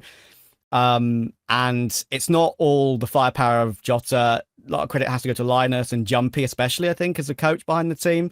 And in general, they are like my 2 favorite tier 2, tier 1.5, pushing to that sort of level right now. And I think I'm going to lock those 2 in. My third, to finish it off, just looking at the list we've got here. Oh, okay, we're missing the one that I had on my list I did myself. But I think I'll pick, just for my heart, because I have the opportunity to now, is pick Bait. Because I love Bait. I think they've qualified for so much this year. Their system looks incredibly good. Captain Kurt, been on the team for so long, deserves, I think, this major. They've failed in two or three separate RMRs in a row where they were 2-0 and then went to 3-2, if I'm not mistaken. I remember the Rio one, I did the game against Gamer Legion when they were 2-2 and they just got blown out of the water by Shui and Imma that day. And their system is really good. NPL in-game leading is like a revelation to me. I think he's really, really amazing. He can clutch, he can frag. And when it's not him, I feel like Alex is a player that really goes underrated and underseen too. I think that's another reason why they can be so solid. Head trick to someone NIP did not count. He's looking incredible. And also, final bit about Bait to finish off these three is that I think Essential was really bad when he joined. He was really struggling. He was playing like all the tough anchor roles like Mzinho did on Mongolz to begin with. But like Mzinho, he's growing into the role, understanding it better, and looking a lot better individually and getting important mid-round kills now than he used to at the beginning. So I'm going to pick them as my team to go through in this particular list. Okay, I think being high on Sangal and Nemiga and stuff, and this is the problem with this pool of teams. Yeah. There's a bunch of names here that we've seen or know can have, I don't want to call it interesting results, but like Gamer Legion's another one where there's a lot of names within that team that are quite exciting. And it's another one of these Ash trying to put things together. The one that I think is Ash. I think Ash does a great job over there. But the one that I think you look at somebody like an Aurora, I think they feel like they should be better than they are. Yeah, they've been awful, mate. They fell off a cliff I assure you, they've been so bad. I don't know the couple of Underpick games they did. Kenzie had his head in his hands nearly every single round, win or lose. Like their tilt factor looks worse than it's ever been, I feel like.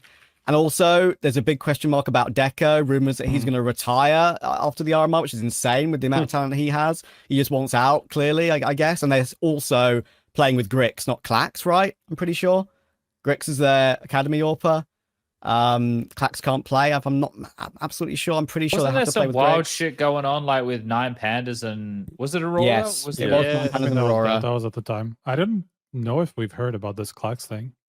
Yeah, I'm not so sure, and absolutely. But if they play with Clax, there's a small chance. But even then, they've looked really rough. And I thought when they they did this whole thing where they brought in the academy AWPer and Deco was on the rifle or some shit like this. Yes. Why would that makes no sense? I know it doesn't, right? I think what they're doing is maybe preparing for the future. But why would you prepare for the future when you've got an RMR to play? You know, it's like. But he hasn't been playing there for a while, this guy. So I mean, it was happening. Maybe it's not anymore. It's hard to tell. I'm not so sure. But last game was Clack. Whether they play with Clax or Grix, I don't think they're going to make it. And it's crazy to say that due to the talent they've got on that roster. But I think Norvi's in-game leading now, not Lackey. And that ever since that change, they've looked a lot worse, I think, as individuals, let alone as a group. And I think at the beginning of the move, that split between Aurora and 9 Pandas, I thought they both came out with a better outcome in that because I thought Clax was the more reliable sit-back player that Aurora needed in an aggressive team. And 9 Pandas needed an aggressive rifler in Wrestle, and they got that. Now I think 9 Pandas, they played today. Did they win? They lost. They got absolutely trounced by them. That's unfortunate. Aurora won 2-1 in the Hellcase That was Cup. almost a good setup. I'm sorry. But I had to check. I had to get my facts right for this one. But despite that result, I genuinely think I trust in Shalfie way more than I trust in Norvi for the RMR. So I wish I knew like the interpersonal stuff between these teams and players because there's obviously some juice there, man. But I interviewed Shalfie after a Yellow Compass game. I said to him, listen, RMR's coming up. Are you saving strats? Who are you preparing for the most? One word answer, Aurora. So, you know, and that's not even probably the teams that they'll probably want to face and beat. They've got bigger fish to fry, I feel. But I guess kind of gives you an insight into his mindset. I think 9 Pandas could be an upset team for sure. I think Dildez is amazing. Maybe falls off a little bit against better opposition, but Ressalt's amazing too. I think they are ramping up for the RMR. I would say they're better than Aurora for me. So maybe I'd put Aurora in the one above Bomb Out, and then 9 Pandas maybe as a 2-3 team could make it through. 9 Pandas have got like a 10 best-of-3 win streak recently, but I've seen them lose to some teams which they shouldn't lose to as well. So I just hope for their story, 9 Pandas' story's sake, that they make it because of the Copenhagen stuff that went before. Like they deserve it for me. I'm adding a new row at the bottom. Okay. And I'll just call that one cursed, and we'll just put NIP in there. That way we Thank don't have you. to talk about them. Thank you. Appreciate it. That is so bad. That's so bad. Like this team they cannot field the roster for like 2 events. It's impossible for them to field the same roster for 2 events. Yeah. They're just absolutely cursed. Trav, I'm surprised you didn't see you put Gamer Legion up in the major. Is there any reservation behind Gamer Legion? My apprehension for Gamer Legion, despite my trust in ZTR and Ash, is the fact that they've not played with Torsten that much at all. Okay. And they won a CCT with him, but they also barely played any officials. And that's one of the arguments I was going to make for Cloud9. I know the Cloud9 have been bad. That's the good argument for them. But just, I feel like they, even despite winning 1 CCT Cup, and they think they made the finals of 2 others before that. So they had a good streak of them. I would put them on the edge of making it through. I really think they can. Maybe one of those 2-3 teams that I think are possible for Gamer Legion. Okay. And if we're going to add one more to that tier, I think from the rest, I would pick Passion UA. I'm a big Passion UA enjoyer. I think they've been unbelievable this year. They were once on a 12 best of 3 win streak in like tier 2. And talk about Passion UA was so much about like Jacasmo and Jambo. Now I think it can be anyone on the team. And that's sounds why like I you're think talking about Beyblades, mate, with something. Yeah. Sorry, who? Jacasmo and Jambo. Jambo's the AWPer. Jacasmo is a very highly rated rifler. He was like one of the main carries for a good while in some big matches. Now I don't think he is as much because S-Chiller, and Zerofix. Chiller, I hope. Zerofix. Yeah, his name is Zerofix. Okay. I think he and S-Chiller both have sort of taken the slack up, and they're good as a unit now, before when it was maybe only Jambo and Jacasmo. And Fia, as an in-game leader, is the truth. Well, Fia was getting a lot of praise from Smooya, wasn't he? Yeah. He was on the Witcher's mix team. Yeah, which was like the last major cycle around, a cycle on those lines. I like him a lot. Okay. I think that was like 3 years ago, approximately. But was it 3 years ago? Or was No it way, for it was 3 Rio or years ago. something? I feel like it was for A year and a bit, maybe. It felt like it was like COVID. But they were supposed to go to Malta, I think, for the RMRs. I'm pretty sure. Yeah. Okay. But that was Rio maybe. then for ESL. Okay, That was fucking not 3 years ago, but pretty long ago. But no, do they have what's his name? Who's the sub? Is the owner of the sub football again? player. Zinchenko. No, Alexander Zinchenko. I get him in. I don't think they He's- put him as a sub. I don't No, think I they don't put him think as a sub, no. That's But he's played officials for them and Yeah, not I watched terrible. some of them. Then he's like doing better than like pro players on the other team. I'm like, what is going on, man? How is this real life? That's like, oh, this crazy. is so cool. But then it's like, wait a second. This is actually not cool. This Trust is me. fucking, are we so bad at the Imagine- game that we are actually playing? Trust me, they're Imagine, less like- of a meme now. I think they're really good. I think they might stick. Like, well, their first best of 1 is against, like, is it VP? In a BO1, like, these teams, like Passion UA, they play so much in a calendar year. Like, online. I know it's online. Online is always a caveat of this argument, right? But you see G2 and Spirit having played 100 maps in 2024. Like, Permitto and Zero Tenacity and Passion UA have, like, 350.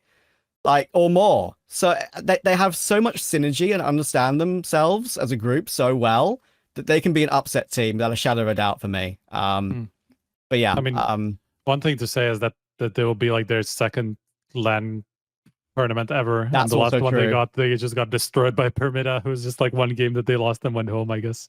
that so is the that's main also- problem. It's LAN experience. Yeah, it's what worries me for sure. I have a slight, like, when you were talking about Nemiga and Sangal, like 100%, like almost if they were in the second group, I would agree. And like, I know we said the second group is actually more competitive, but that's actually kind of how I would see them go through it rather than this one, because here they're going to struggle. Like whenever they're going to go up against the top dogs, right? They're going to have 4 teams that they're probably never beating. Of course, there's a chance of an upset, like they beat FaZe in that EPL first game or whatever, like Sangal did. Yeah. So it's not like it's impossible for them to beat them, but because those 4 slots are kind of Taken almost already. guaranteed, Yeah. it's only going to be 3, and then there's like all those teams that could be in that same category. You know, Saw just did well in Katowice. Yeah. Falcons would be kind of like in a different place, hopefully at some point. That's and what then I like agree with. Gamer Legion, Sinners, Bet Boom Fnatic, like all these guys are vying for just 3 spots. So it Yeah, almost feels hard. But I absolutely agree that they are like on the upswing for the tier 2, and they should be in a chance for sure. the thing is like when I made my list, I just picked the 7 basically and went through the Majors IM site as well. I know that's always impossible to get right, but I had a look at it anyway. And I think in RMR A, I went Navi, Vitality, MOUZ, FaZe, and then I went Saw, Sangal, Nemiga. So I think Fnatic aren't there yet. Bet Boom kind of, they have the name value, but have no results to speak of. The only CCT Cup Bet Boom have won this year is when Nafany was ill and a guy called Seltzer was playing for him. What does that say about Nafany? I don't know. Like, there's a lot of things. But to continue with the list before we move on to a bit of that, I want to just call out a last couple of teams here. TSM, I think it's important we have a conversation about them. You're not a Valda fan. Their results are terrible. I knew he wasn't a Valda fan. They are the worst ranked team out of all 32. This is why we can't have national teams anymore. The problem with TSM is they actually don't have a terrible system. I feel like they know what they want to do and understand the roles, but they're just bad at their jobs.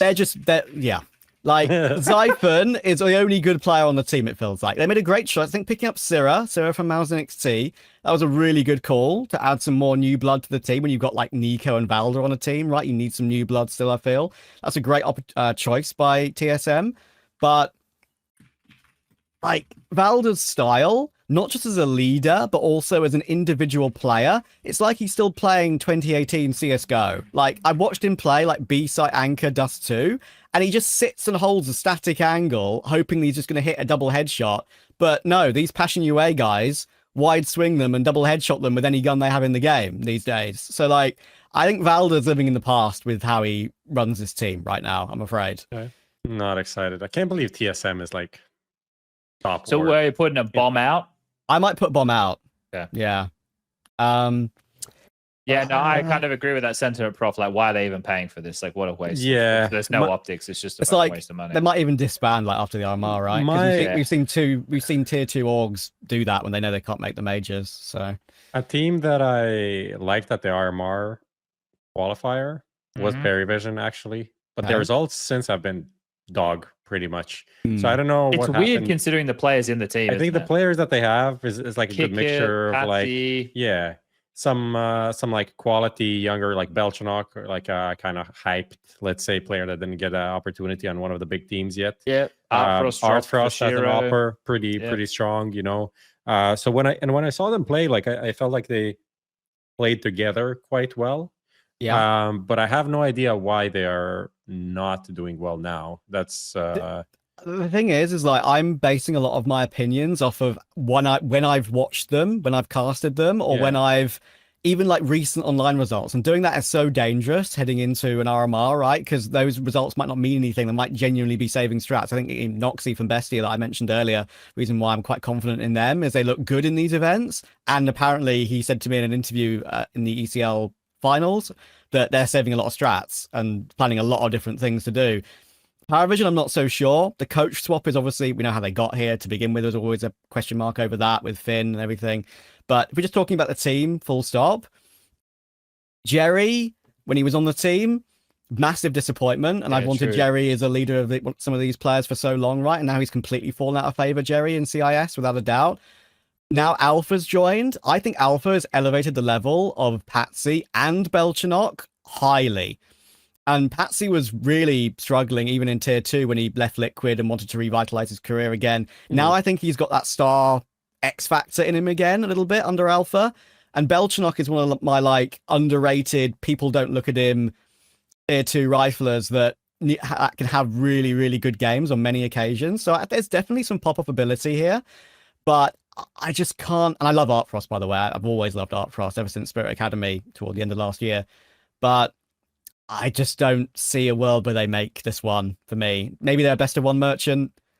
I think they have to be in the middle. I think there's a world they can get some map wins, but I don't think they'll make it through. All right, what about Sashi, Sinners, and Big? The fact that Big's here is, I don't know what I'm doing, I think. Well, you know what? I didn't pick them to make it out of RMRB, so... Yeah. Oh, Heartbreak. I feel like Heartbreak for Big would be on brand. Yes. Yeah.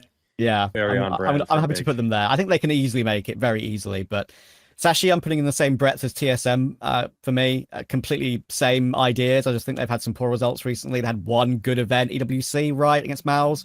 One map against MOUZ looked quite good. I think it was Nuke as well, which is one of MOUZ's ones they go to a bit more often sometimes. So that was a good win. Just for people who may be playing at home, not too familiar, this is Hunden's coach team with like Lucky, Mr. Quez, you know, some names that I'm sure people have seen kicking about before. Yeah. And that leaves us with Sinners. Here you go, Striker. We should let Striker place these boys. Striker, Oscar was in here the other day. Do you want to talk shit about him in case he's watching again? That's the thing. Like, I really want to be positive about them, but like the way that they got through the close qualifier was just Oscar destroying the shit out of everybody, and they are a bit top heavy at the moment. I mean, that's kind of Oscar or nothing. What happened to Neofrag? Like, I mean, Neofrag hasn't been there for a long time. I know, but what happened? There were a lot of. I think he's racist. That's what happened. Okay. Well, there you go. I think that was not the actual issue with the Sinners. I think there was like a lot of kind of like work ethic and issues like that they were just not really lining up. So that was the problem there. I think since they made a couple of changes, I mean, they got Morisco and they got Mikey from the academy team, and those haven't necessarily been changes for the firepower to improve, and so they're very reliant on Shock and Oscar at the moment, and I like that. Obviously, I still believe that Oscar has it to play at this level, even if it's not going to be like the crazy level that we saw before. But if he's the only one that they can realistically rely on, I struggle to see them be competitive, especially, again, as I said in that one, I feel like the opportunity is so small that for them to beat 3 out of the teams that we said were going to be in the hunt for the Nemiga, 5th, Sangal, 6th, 7th spots. Like, there are teams that are in much better form than them at the moment in the tier 2. So I am worried, even if I think that they will be somewhere in that discussion, but I do think that they'll fall out. I appreciate what you're saying, about Morisco and Mikey. I actually completely agree with that. They've elevated the whole team, right? Which was a really cool thing for Sinners. But it does kind of feel like that Oscar close qualified performance was a bit of a generational return from nowhere for incredible numbers, right? And in this RMR, I'm looking at it now, right? Like, fnatic, they could beat fnatic, they can beat BetBoom, they can beat Gamer Legion. I think Sangal, Nemiga, and Saw have just a level above of, I guess, floor level that I've seen better than Sinners have. I think the floor of Nemiga with their individuals could still beat Sinners, for example. So we haven't even spoken about Falcons yet because they're probably in a different conversation. But like, it's even Falcons. I think Falcons could beat Nemiga, but I think on their day, Nemiga will take them easily on current form, like a team like Falcons. So that's why I would go Sangal and Nemiga 100% for A. Not 100% guaranteed I think they're going to make it, but what I think is a good one to pick. keep eyes on is could make a type of run. Yeah. All right. So someone take a screenshot of that. I ain't saving that. That'll be on the stream somewhere. Lucas, I'm going to whack up another one now, so you might need to. I'm going to stop sharing and then reshare. And now we'll go to the more household names, I suppose. Obviously, a lot of the context that we're being discussed here, guys, is the groups that they're in. This is I feel a better way to compare the pair, right? Like, it just kind of keeps things a little bit. It's more interesting. It's more fun. Yeah. Well, we like fun. Everyone likes fun. Give me a second. I need to get back into this Video Ninja situation, as I am clearly a tech expert. So you're doing great so far. I'm actually very impressed by the fact that you put this together. Obviously, there is some uproar here about BetBoom being in the top teams. Well, I Big kind being of in just the bottom. went, yeah, I know. Yeah. The same there could have been a Cloud9, but it makes it more interesting, doesn't it? Yeah. I really can't wait to talk about Cloud9 and BetBoom as well, because BetBoom are so weird right now. They just have no results to speak of. You expect Zorta, Siren, Tyron, and Magnus that they're to be so better. bad? How are they possibly so bad? It's illegal almost. Nafany? Is it Nafany? Maybe. Oh dear! No. Don't touch Nafany. Oh Don't dear! touch Nafany. Okay, I'm gonna fucking no, but there's definitely. I mean, he is the IGL. Can't really run away from that responsibility. But the lineup that is here should be better than this. So much better. So much better. Okay, sorry. Go just quickly to set the scene for the listener at home. We're gonna draw their attention. Right now, we have G2 Spirit, Eternal Fire, Virtus Pro, Heroic, Astralis, 3D Max, NAVI, Vitality, MOUZ, FaZe, Saw, Falcons, BetBoom, fnatic, and Cloud9. And the category that I've gone for, let's decide these now. If you guys want anything changed, we can do it. The top is locked in. All right. Teams we're going to put that we think are locked in for the RMRs. Okay. Down from that, we have should be okay, right? So, yeah, it should be fine, right? Something could go wrong, but it should be okay. Photo finish, that means it's going to be close. It's going to be a bit touch and go, maybe a bit tight. A fall from grace, right? Maybe a big team that we think won't make it or not in the running, which would be a great place to put a team like BetBoom, for example, which is what you guys were just talking about. So do you want to pick up? Were they even in grace? Were they graceful at any point? That's why I put not in the running. So, you know, okay. So how do we feel about these? We happy with this? Do you wanna lead us with like an example for each category so that we could go from well, there? I'd put like BetBoom as not in the running. Yes. Okay. Right? Like, I don't think that they have any realistic chance. I think that's okay. That's fine. I'm starting to understand, starting to put this together. Your masterpiece here. Okay. Like, I agree with that. I agree with that. Let's just go with something crazy because I love G2. They might actually no, we won't do that. That'll be insane.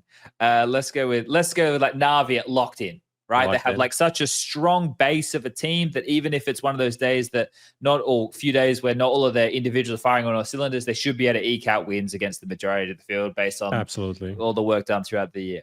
Should be okay. Right now, this is a fun one. This is where I would just throw like a G. Well, actually, but G2 could be locked in.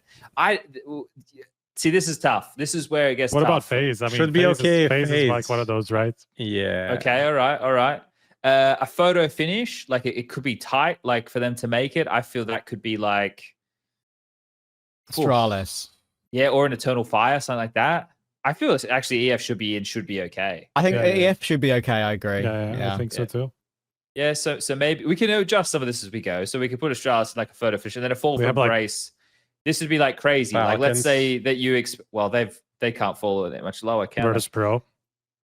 Yeah, I suppose. Right, like, but we can tweak these. Okay, so from the ones that we've got here, is there any real disagreements or anything that we feel that we want to add contextually about these teams? I think this is okay. We can work with this. Okay. People might question BetBoom being there, right, with the name value on the team if you're just glancing at the roster maybe and haven't checked results. But like, I love Zorta. I think Siren's a great role player. I think, you know, Magnajez deserves an upgrade one day. I think he's really, really good. But none of it's clicking, and none of the individuals look like they used to be. So it's absolutely the right place to put them. Okay. What about Cloud9 for fall from grace? Wow, I don't really see them qualifying, if I'm completely honest. Like their results have been very middling. I guess Heavy God is good.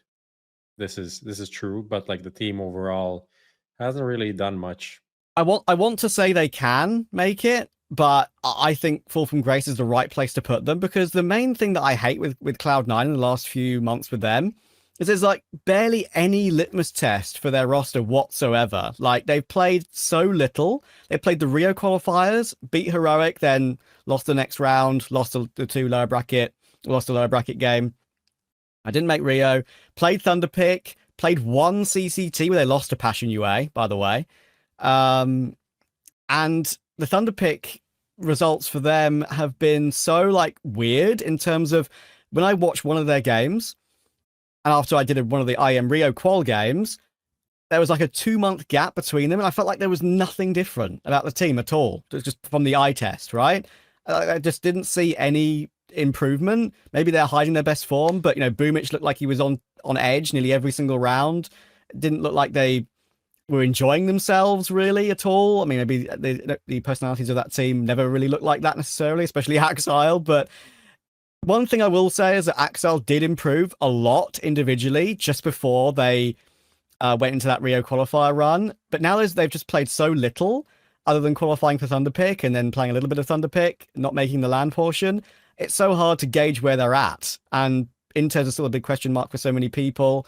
I think he doesn't need to be amazing if you've got Icy and Heavy God playing really well. But a lot of it can be Heavy God. To be on the team in the first place, so that's also one way to take it. But if Perfecto wanted to play for Cloud9, I'd think it would be really cool, and I think maybe I'd pick them to go through. But the fact he's clearly waiting until after the major to make a next move to another team, I just don't feel anything good about this C9 at the moment. And the only thing that they change up sometimes on a map like Dust 2, and maybe other maps that they favor it on, is you'll see Heavy God go for a secondary AWP if they've got extra money on CT side, especially Dust 2. That can change rounds. He's actually not that bad with the AWP, but it pains me to say I don't think they're getting anywhere near this time. I think it would be a surprise if Cloud9 were to qualify. So Cloud9 Projects has definitely had some tough years recently. What the hell is happening there? Yeah. Who is running this ship? That's a team that could take some of these stars that I mentioned, right? You could go for a Xanta, you could go for someone else to refresh the team a little bit. They've already done 3 other refreshers. Maybe you'd say, why do another one? Just give up, for goodness sake. But there are better players out there. We've seen Cloud9 do that as well. Just give up on the team. So yeah, they love giving up. That's their mantra. That's their motto. Except when they're 15-11 behind in the Boston Major final. That's the only time they haven't given up. Do we feel Vitality should be a lock? Like, or should be locked in? I think they'll be okay. Yeah. I think MOUZ as well. One thing to mention with Vitality is the whole that they didn't play with Mezzi for a while, but I mean they will have 2 weeks lead up after they come back. Since they played with Jax in Singapore. So that's like something that could throw a spanner in things, but realistically, I mean, they should be fine. Didn't the same thing happen just before they won the major in Paris? Like Dupree couldn't play Pro League, and then I think so. They went that was like a 2-month thing as well. I mean, was it 2 months? I think so. I mean, it was like March to May, right? Yeah. Okay. Yeah. Well, maybe it's a good omen for Vitality, but they shouldn't have too many issues in the RMR. Is there anybody else that we would throw into that locked in category? What about Spirit? Would you put them in locked in category? Why are you not picking Spirit? Why are you guys not picking Spirit? This is the question. I don't know. Well, they should be okay. Like they should I think qualify. If you asked me 2 months ago, I think I would have put them in photo finish because they've lost some of these games to like teams that they shouldn't have even been competitive against, or like teams that shouldn't have been competitive against them, right? Because they lost to like an MIBR in Pro League, and there was like another team at Bedboom that got them close or something. But now I feel like I don't know, it's somewhere between locked in and should be okay. Who's going to beat them, I guess, is the question, right? Obviously G2, that's if they face off against each other. Yeah. But then outside of that, right, who's going to beat Spirit? They are in the better group in that sense that the top heavy, it's not very top heavy, and they should be okay against most of this team otherwise. So they should be locked in. Well, Trav, I'm going to put you on the spot here, but what's the go-to map for bait? If is there they like any... Mirage a lot. They play a lot of Mirage. So they could get a Mirage versus Spirit if they're, they could get a Mirage or an Ancient, something like that. Yeah, they like Mirage. They play they play Ancient, yeah, for sure. One map I think they've been okay on is Anubis, but I can't remember if I've necessarily seen Bait play as much of it recently. I think maybe they played it in Lisa quite a bit, if I'm not mistaken. But yeah, I don't know if Spirit lets it get to Anubis and a Buster one anyway. But right? no. So Mirage and Ancient, I don't think Spirit would want to veer away from that in a BO1, right? Yeah. So that's why I think that Bait, there's a world. There is a world in a BO1. That's the other thought, right? Like, do they lose in BO1 games as opposed to... Because when I say, who can Spirit lose to, I'm immediately thinking of the bigger names in best of threes. But is that maybe like a bit short-sighted considering the format, right? Like, I don't know. This is why they made it to the grand final, right? So of the last event. So, locked in. I'm taking it. Yeah. Yeah. If they don't make the major, I'm giving away my Spirit jersey that I bought at Cologne. Well, there's low stakes, Trav. Come on now. Do you have it signed by everybody at least or something? No, I don't. So I'm just joking, but yeah. Okay. They should go through. If they don't, it'd be a massive. We have to put G2 there. Like I know that their ceiling is their floor is fairly low, but realistically, like that would be they would go from winning to last place to winning to bombing out of the RMR. Like it seems too crazy to me. But does that because obviously in the events you brought this up previously about them being consistent with G2 G2 also have first game against NIP. Just saying. Locked in. There you go. You just take it for free. Okay, now we can start getting to the weeds a little bit here. Yeah. I feel like an Eternal Fire, in my mind, they should be okay, right? Like I think that but I'm basing that off of the Eternal Fire that we saw doing well at Pro League, where you had like Woxic in old Woxic form, and I don't think we have any concerns about what Zantara is going to be able to do in the server. Then that takes a bit of pressure off Wukadia, then he can have some of his more like X Factory moments. like Madge's not going to be slouching on this. He's going to prep for every team. They're still not that far removed from having to play all of the events, right? If you think about this like Eternal Fire roster, it's not like they're fully embedded within the circuit the same way some of the more top names are. So I don't have as many worries about them with the speed bump, best of one loss to an unknown opponent type thing. So I would put them in a should be okay. Like that's how I feel about it. I agree. Yeah. I'm I almost kind of photo finishy for them. Because Really? They do have some inconsistencies. I would say they can fumble a bit. What is the last that they played? They played Rio, right? Where they They played Challenger, oh yeah, where they lost Challenger, to BA actually. twice. Yeah, that's another reason why I like Bait a lot from seeing them in LAN really recently as well, like in two separate So, events. I'm on the edge, but if you guys are saying it should be okay, then it should be okay. I'm not gonna worry. I mean, If- recent. Yeah. Sorry, go ahead. I was going to Recent say form- if a 3-2, they're a 3-2 team. If they struggle, they should still make it 3-2. I mean, that's No. a photo finish because it's only 2 out of the 3-2 teams that Yeah, make it. but So If they struggle, I don't think they will. Is what I'm saying. If they struggle, they still make their B game lets them go through 3-2, in my Yeah. opinion. So I mean, the problem is that they've some of these losses that they suffered, like the last 5-6 games they played, they beat Falcons and G2. They lost to Bait twice, to Mongolz and to Astralis. So it's kind of like, it's very here and there. But this is where like it gets like for the lower teams like a PARIVISION, a Bait, an Aurora, a Passions, a Nine Pandas, anybody like that, right? Like the way that the events go in the lead up is you just want to do as good as you possibly can at every single event that you ever play, because you're looking to like be able to break in with consistency and show a good result, right? To get noticed. And then maybe that opens the door to other things. But if you're a team that's already somewhat well known on the circuit and can get to finals or can get to playoffs and can make a dent, like the road is, it's not like just like you're not always going up, right? There's going to be points where it's like, oh, well, this is less important to us, or we agreed to this before we started doing well, or we're a bit burnt out before this event. Like there's so many factors, I think, for the top teams that play in the, and fair enough that like there's higher expectation on those teams and they should perform more consistently all the time, but there's probably more reasons as to mentally why they're not going to be in every game all the time. And that feels like a cop-out because you don't want that to be the case, because these younger, hungrier teams who are making much less money want to win every game all the time. But I kind of feel like that has to factor in somewhere as well.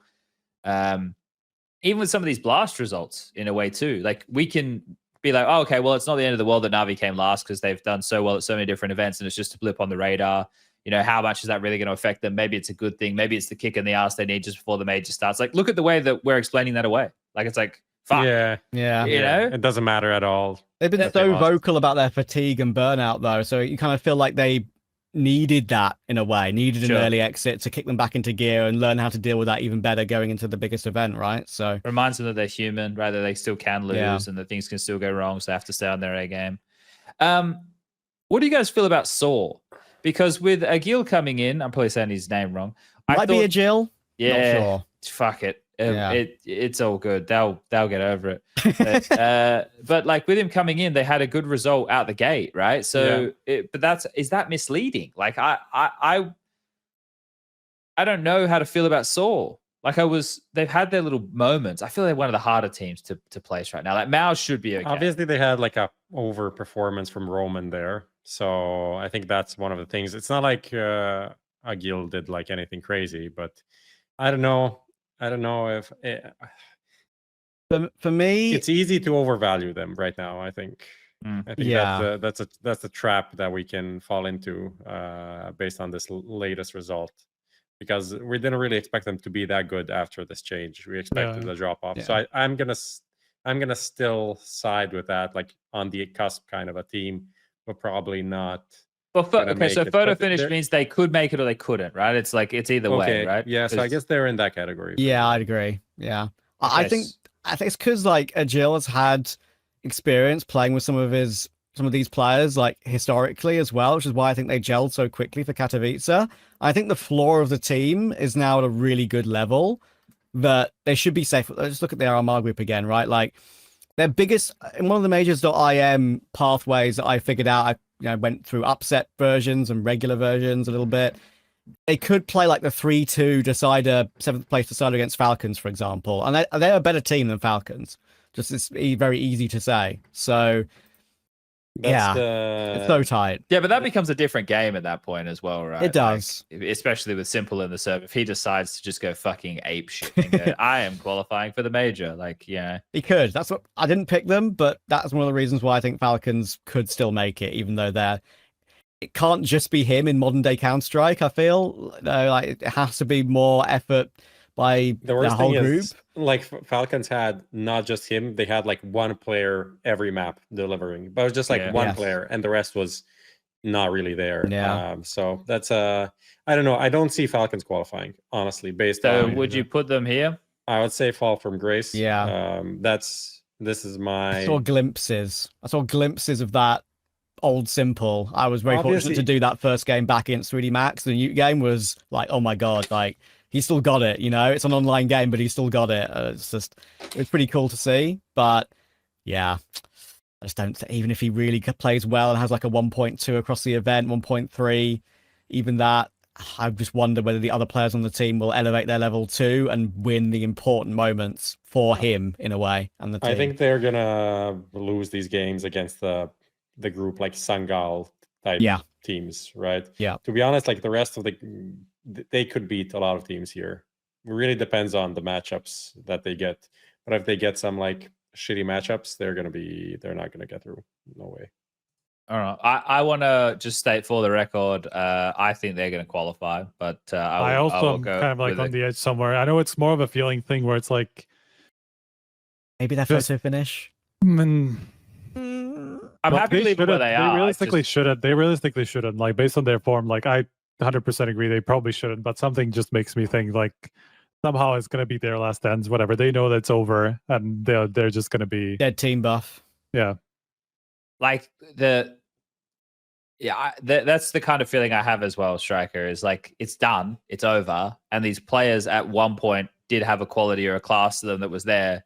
You know, why the fuck not? Like it's seriously their last chance, you know, to make themselves also look good to any potential suitors, right? For Madden and for Dupree and for like whoever we might think that they're probably going to be out by the end of the year, right? Like that. Like there's still motivation for them to do well individually, at least, even if you know the team is dead.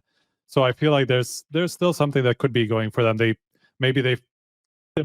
Simple's just fucking sheer motivation will kick them into new gear or whatever. I don't know. I don't like realistically based on results. I also agree they probably wouldn't, but just something makes me feel like they might. Oh, for sure. All right, we got a couple teams to place here. How are we feeling about 3D Max for these guys? Like.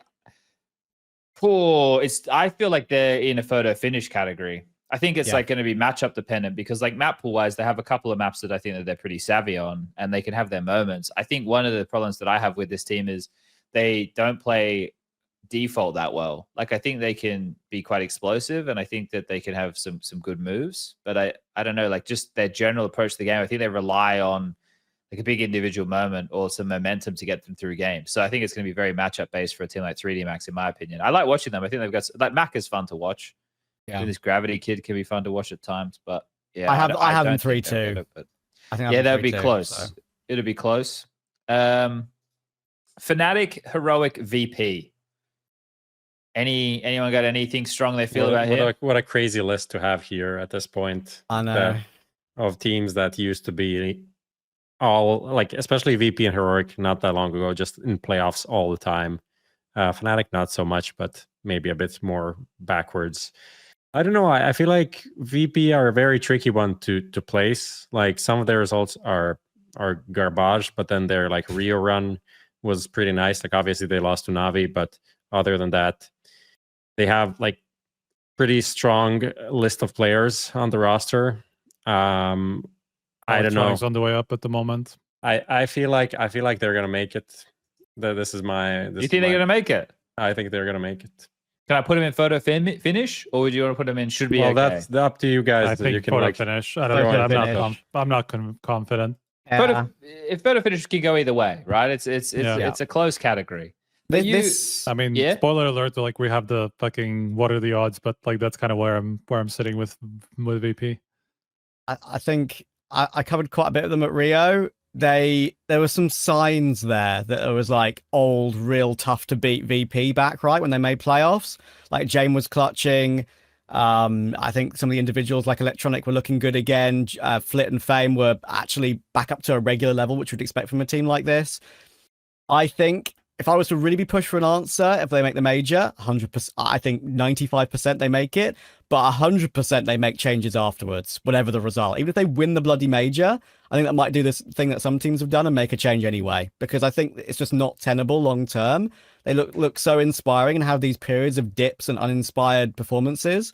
And you could, as I said earlier, like, there are loads of options now where you can take a gamble to refresh your team on like a Xanta or a Zwei or whatever. So yeah, I think they do make it 3-2 or 3-1. They are very often good in these RMRs, aren't they, VP? And then just don't do as well later on. So yeah, happy with that. Fnatic and Heroic. I feel a similar way, like about VP as Heroic. To be honest, kind of similar discussion for me, because they've throughout the year they've had periods where they can show that they have a high ceiling, but they also have a terrible floor. Sometimes, but recent results have actually looked pretty good. Whenever they play with like one of these teams, they've actually, the only time they've lost to them was in Elisa in the final, right, against Dance. So they've actually looked pretty good in recent times. Like same thing with the Mongolz loss in the final of Thunderpick.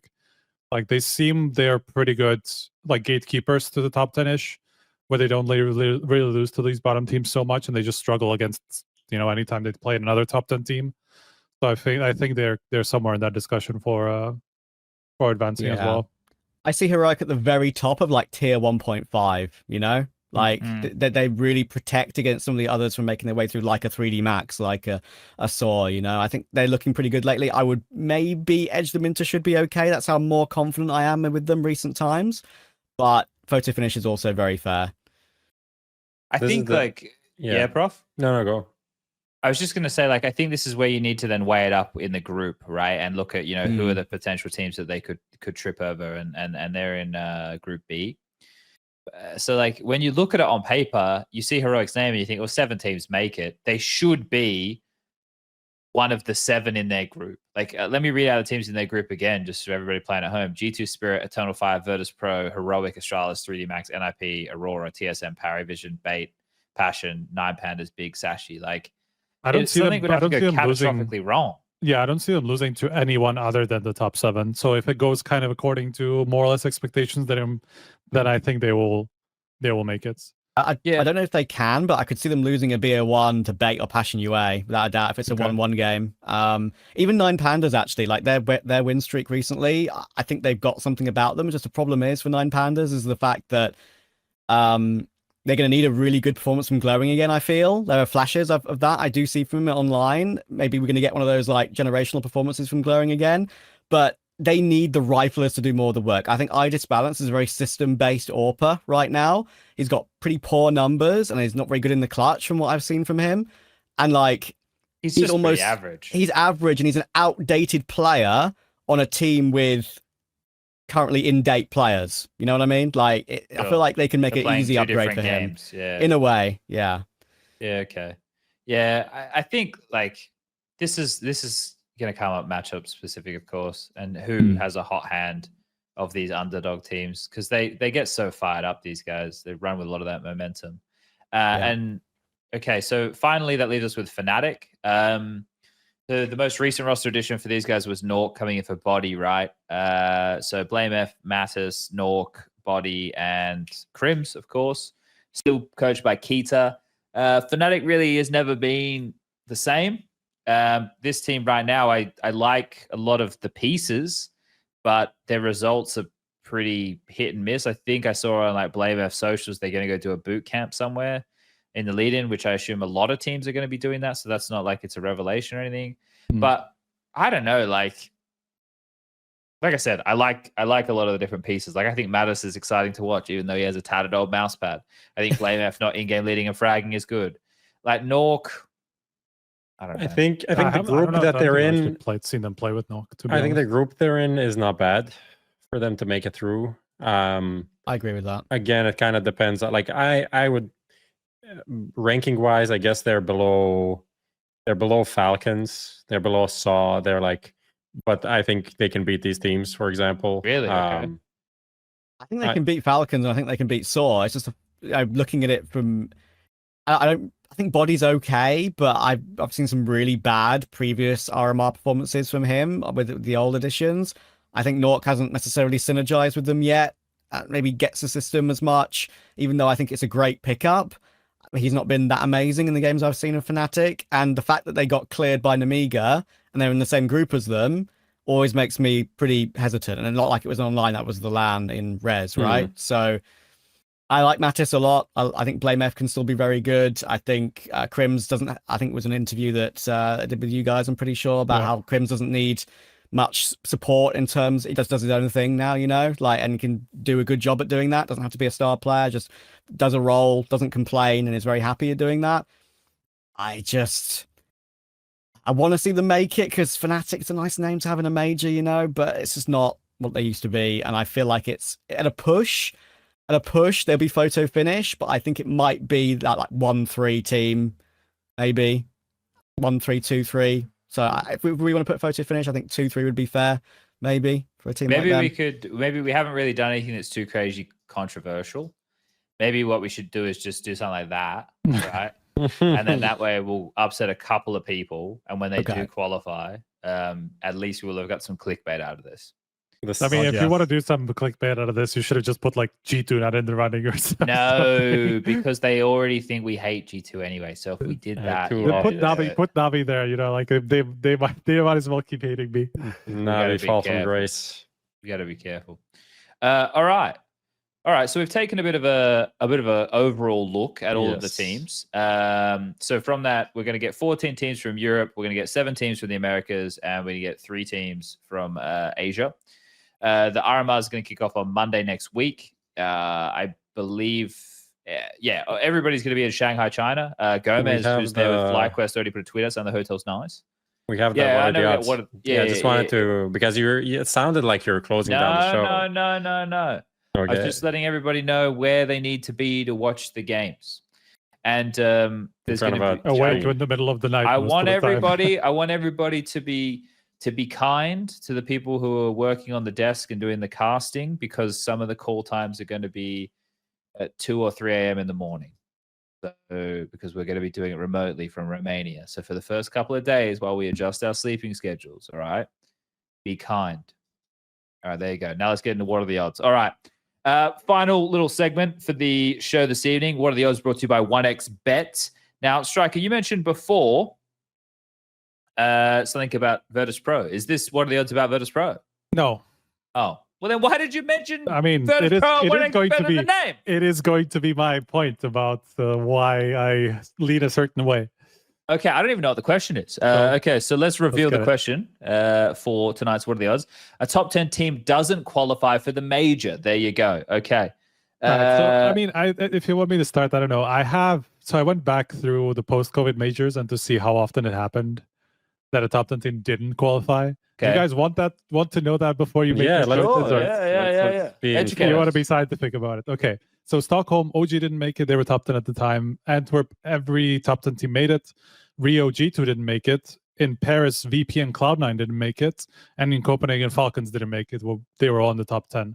So in 4 out of the 5 post-COVID majors, we had a top 10 team miss out.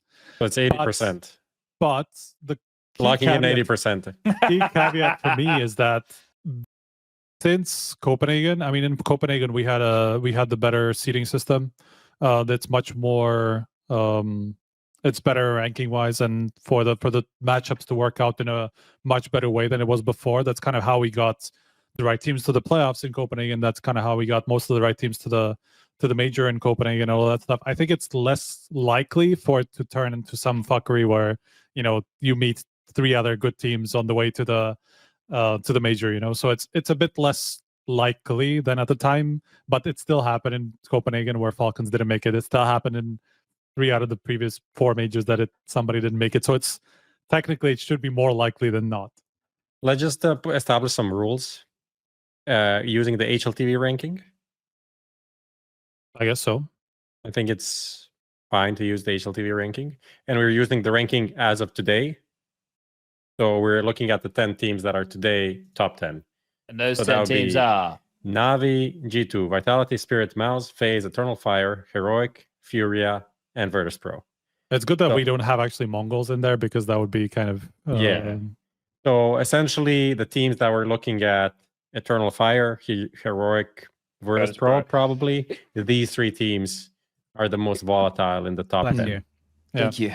I mean, from the way that we were talking about them, it felt like they could all be somewhere on the cusp. So Yes. it almost feels like that it should be relatively likely that one of them doesn't. So you said 80%, right, based off of the post-COVID majors. Yeah, 4 out of 5. Had a And team in the top once we 10 not actually make didn't have it. twice. And in Paris, it was actually 2 teams in the Well, top 10 that didn't make it. Well, like this is the thing, right? We are taking a stab in the dark, based off of all the things that we just discussed with the tier list. I have a number: Yeah, give Just it. at 80%. 69%. Okay. Wow, he's got the I feel like number. isn't that He's the second hilarious. time? Is that the second time we went with 69? No, I think it's the first time I went to 60 Okay. or 69. I feel like I've seen that number on What Are the Odds before. It's a pretty popular number. 69. I suppose. Okay, I Ah. mean, based on what I said I you think go. it's less likely it's less likely for a top 10 team to miss out, just purely through like the matchup generation. So I think it's more likely than not, but I would say like 60. Okay. More likely than not, but you'd say like 60. Trav, what are you throwing in the ring and why? Well, so these rankings right now, we've got, I'm just looking at it for EU, right? For the Valve rankings, there's like, technically I could see a world in which saw classes top 10. They are 10th. So that's quite a high chance they don't make it. We were We're using talking about the HLTVs, right? exact top 10 teams at the moment in HLTV. Yeah. Oh, okay. Just Then to I- make it easier for Yeah. everything. Okay, so I'll go. I think there might be a few big sharks. I'm gonna go 70%, 75%. Okay. Okay. I'm going to go crazy. Okay. 100%. I'm going to go 100% There you go. There you go. because we can only do 99. That's unfortunate. That's so stupid that we can only do double digits, man. We're going to do 99. And the reason we're going to do 99 is because this is the RMRs where magic happens. Love is in the air. Not really, Love is in but the air. good vibes are, and heartbreak as well. So let's go nuts because we get all of the emotions of the RMRs. Now, we don't know exactly, but this could be the last RMRs ever, right? We believe there'll be some form of qualification for the major next year, but in what capacity will that be? So let's have some madness happen at this final one. Now, here are the odds for everybody at home who'll be able to vote on Twitter / Instagram, where we'll put up some polls. You can see the odds here. You guys will get your choice, a yes or a no. Obviously, if you go with no, you have a chance to win a whole lot more money, but you might not win any money at all because. I mean, those are pretty So good we're- odds for no, to be honest. I mean, I think it's so considering only one team most of the time didn't make it out of the top 10, and once like it actually all made it. Seems I would take that bet. Yeah. Why not? Why look? They're just voting on polls, and Axel likes to point out that it's called X. It's everyone's favorite right-wing social media platform these days. Everyone's having yeah, a but- good time. I thought you're gonna say that this is that he is right wing. He is. Who Axel? Please. Isn't he the CIS news guy? I'm pretty Could sure. be. Pretty Is sure it? that's. I'm sure. Pretty Yeah, sure. I think so. Yeah, I think But you're we right. all thought Twitter /X was lying to us because it's very Trump heavy, and apparently it was. Apparently it wasn't. No, apparently not. Um, If you ask Elon. I'm starting a new segment on the show. Okay. It's called Show and Tell. What are you showing? First, I'm gonna show this duck. Okay. Yep, there we see it. This the duck. People asked me to show it earlier, so I showed it again. This duck was won by my girlfriend on a claw machine, so it's very very skillful. I think they're called stuff. skill testers. Yeah. Yeah, that's very very amazing. And secondly, I'll show this book. This is I don't know if I showed it before, but this is Berserk Special Edition, the manga. This is the second. I got the first one also bought by my girlfriend. This one purchased by none other than Blay, Sudan Blay. He's a big fan. He heard about it. He's like, you need to buy 2 instantly. So he bought this. Okay. And so thanks to Blay. That's your show and your tell. This is show and tell. We'll continue next. Who are we episode. sponsored by? I don't know. We'll see. Maybe we get other people to send us stuff and pay for it. To show it. Okay. That's it. All right, I like it. I got a message from G2. I don't know if you guys got they want to did. send me a knife or something. I don't know. It seems kind of think fucked they up. said Don't send me a knife. What the fuck They are you said doing? don't talk about it, didn't they? Oh, they definitely. I signed an NDA as well. No, I told them I'm never going to show it anywhere. So they said, okay, now we're going to never send you anything anymore. So I don't know. I with the thing with this with the orgs wanting to send stuff, I tend not to want to accept it because you got to pay import fees on it. For Malta? Yeah, so you kind That of fucking avoid that. sucks. Yeah. All right. Well, look, that's another episode. Trav, thank you for joining us. Is there anything that you want to say to the people before we shut down for this evening? I just want to say thank you for having me, because I actually looked back at a message that I sent to a couple of my colleagues I cast with. I was like, that would be really cool if I was on HLTV Confirmed one day, and it was like 8 months ago. So there you go.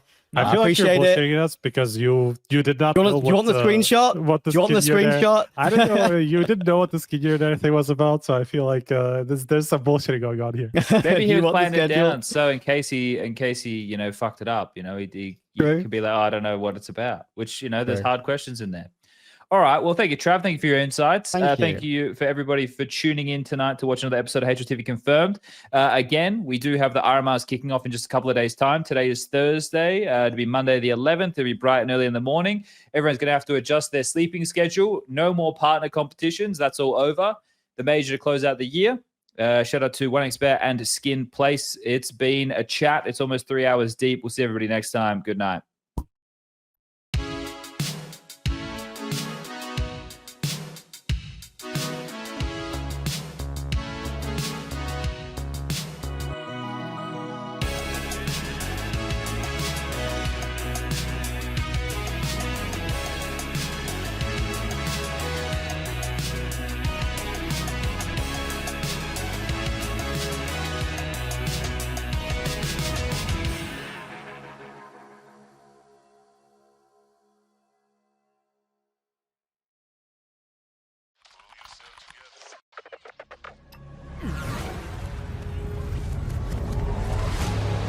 The world is changing quickly.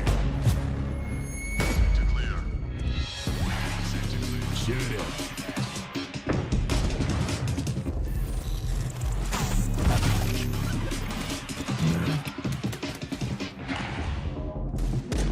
The world is changing, but one thing remains the same. Victories with 1xBet.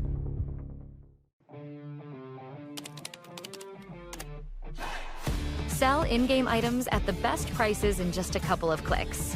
We are the biggest instant sell service for in-game items like Counter-Strike 2, Dota 2, and Rust. Easy selling process and instant withdrawal of funds to the most popular payment methods.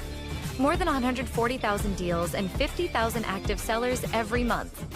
Use promo code HLTV5 and get a 5% bonus on the sale of your skins. Skin Place. Sell items now. Since the dawn of CSGO, we have been there. Observers of all that competition can reveal. Elation, fear, triumph, and heartache reach out from every frame. From the small studios and conference rooms to the epic arenas, the feeling is still the same. We live and breathe this game. This was CSGO Through the Lens. Buy now at hltv.org/shop.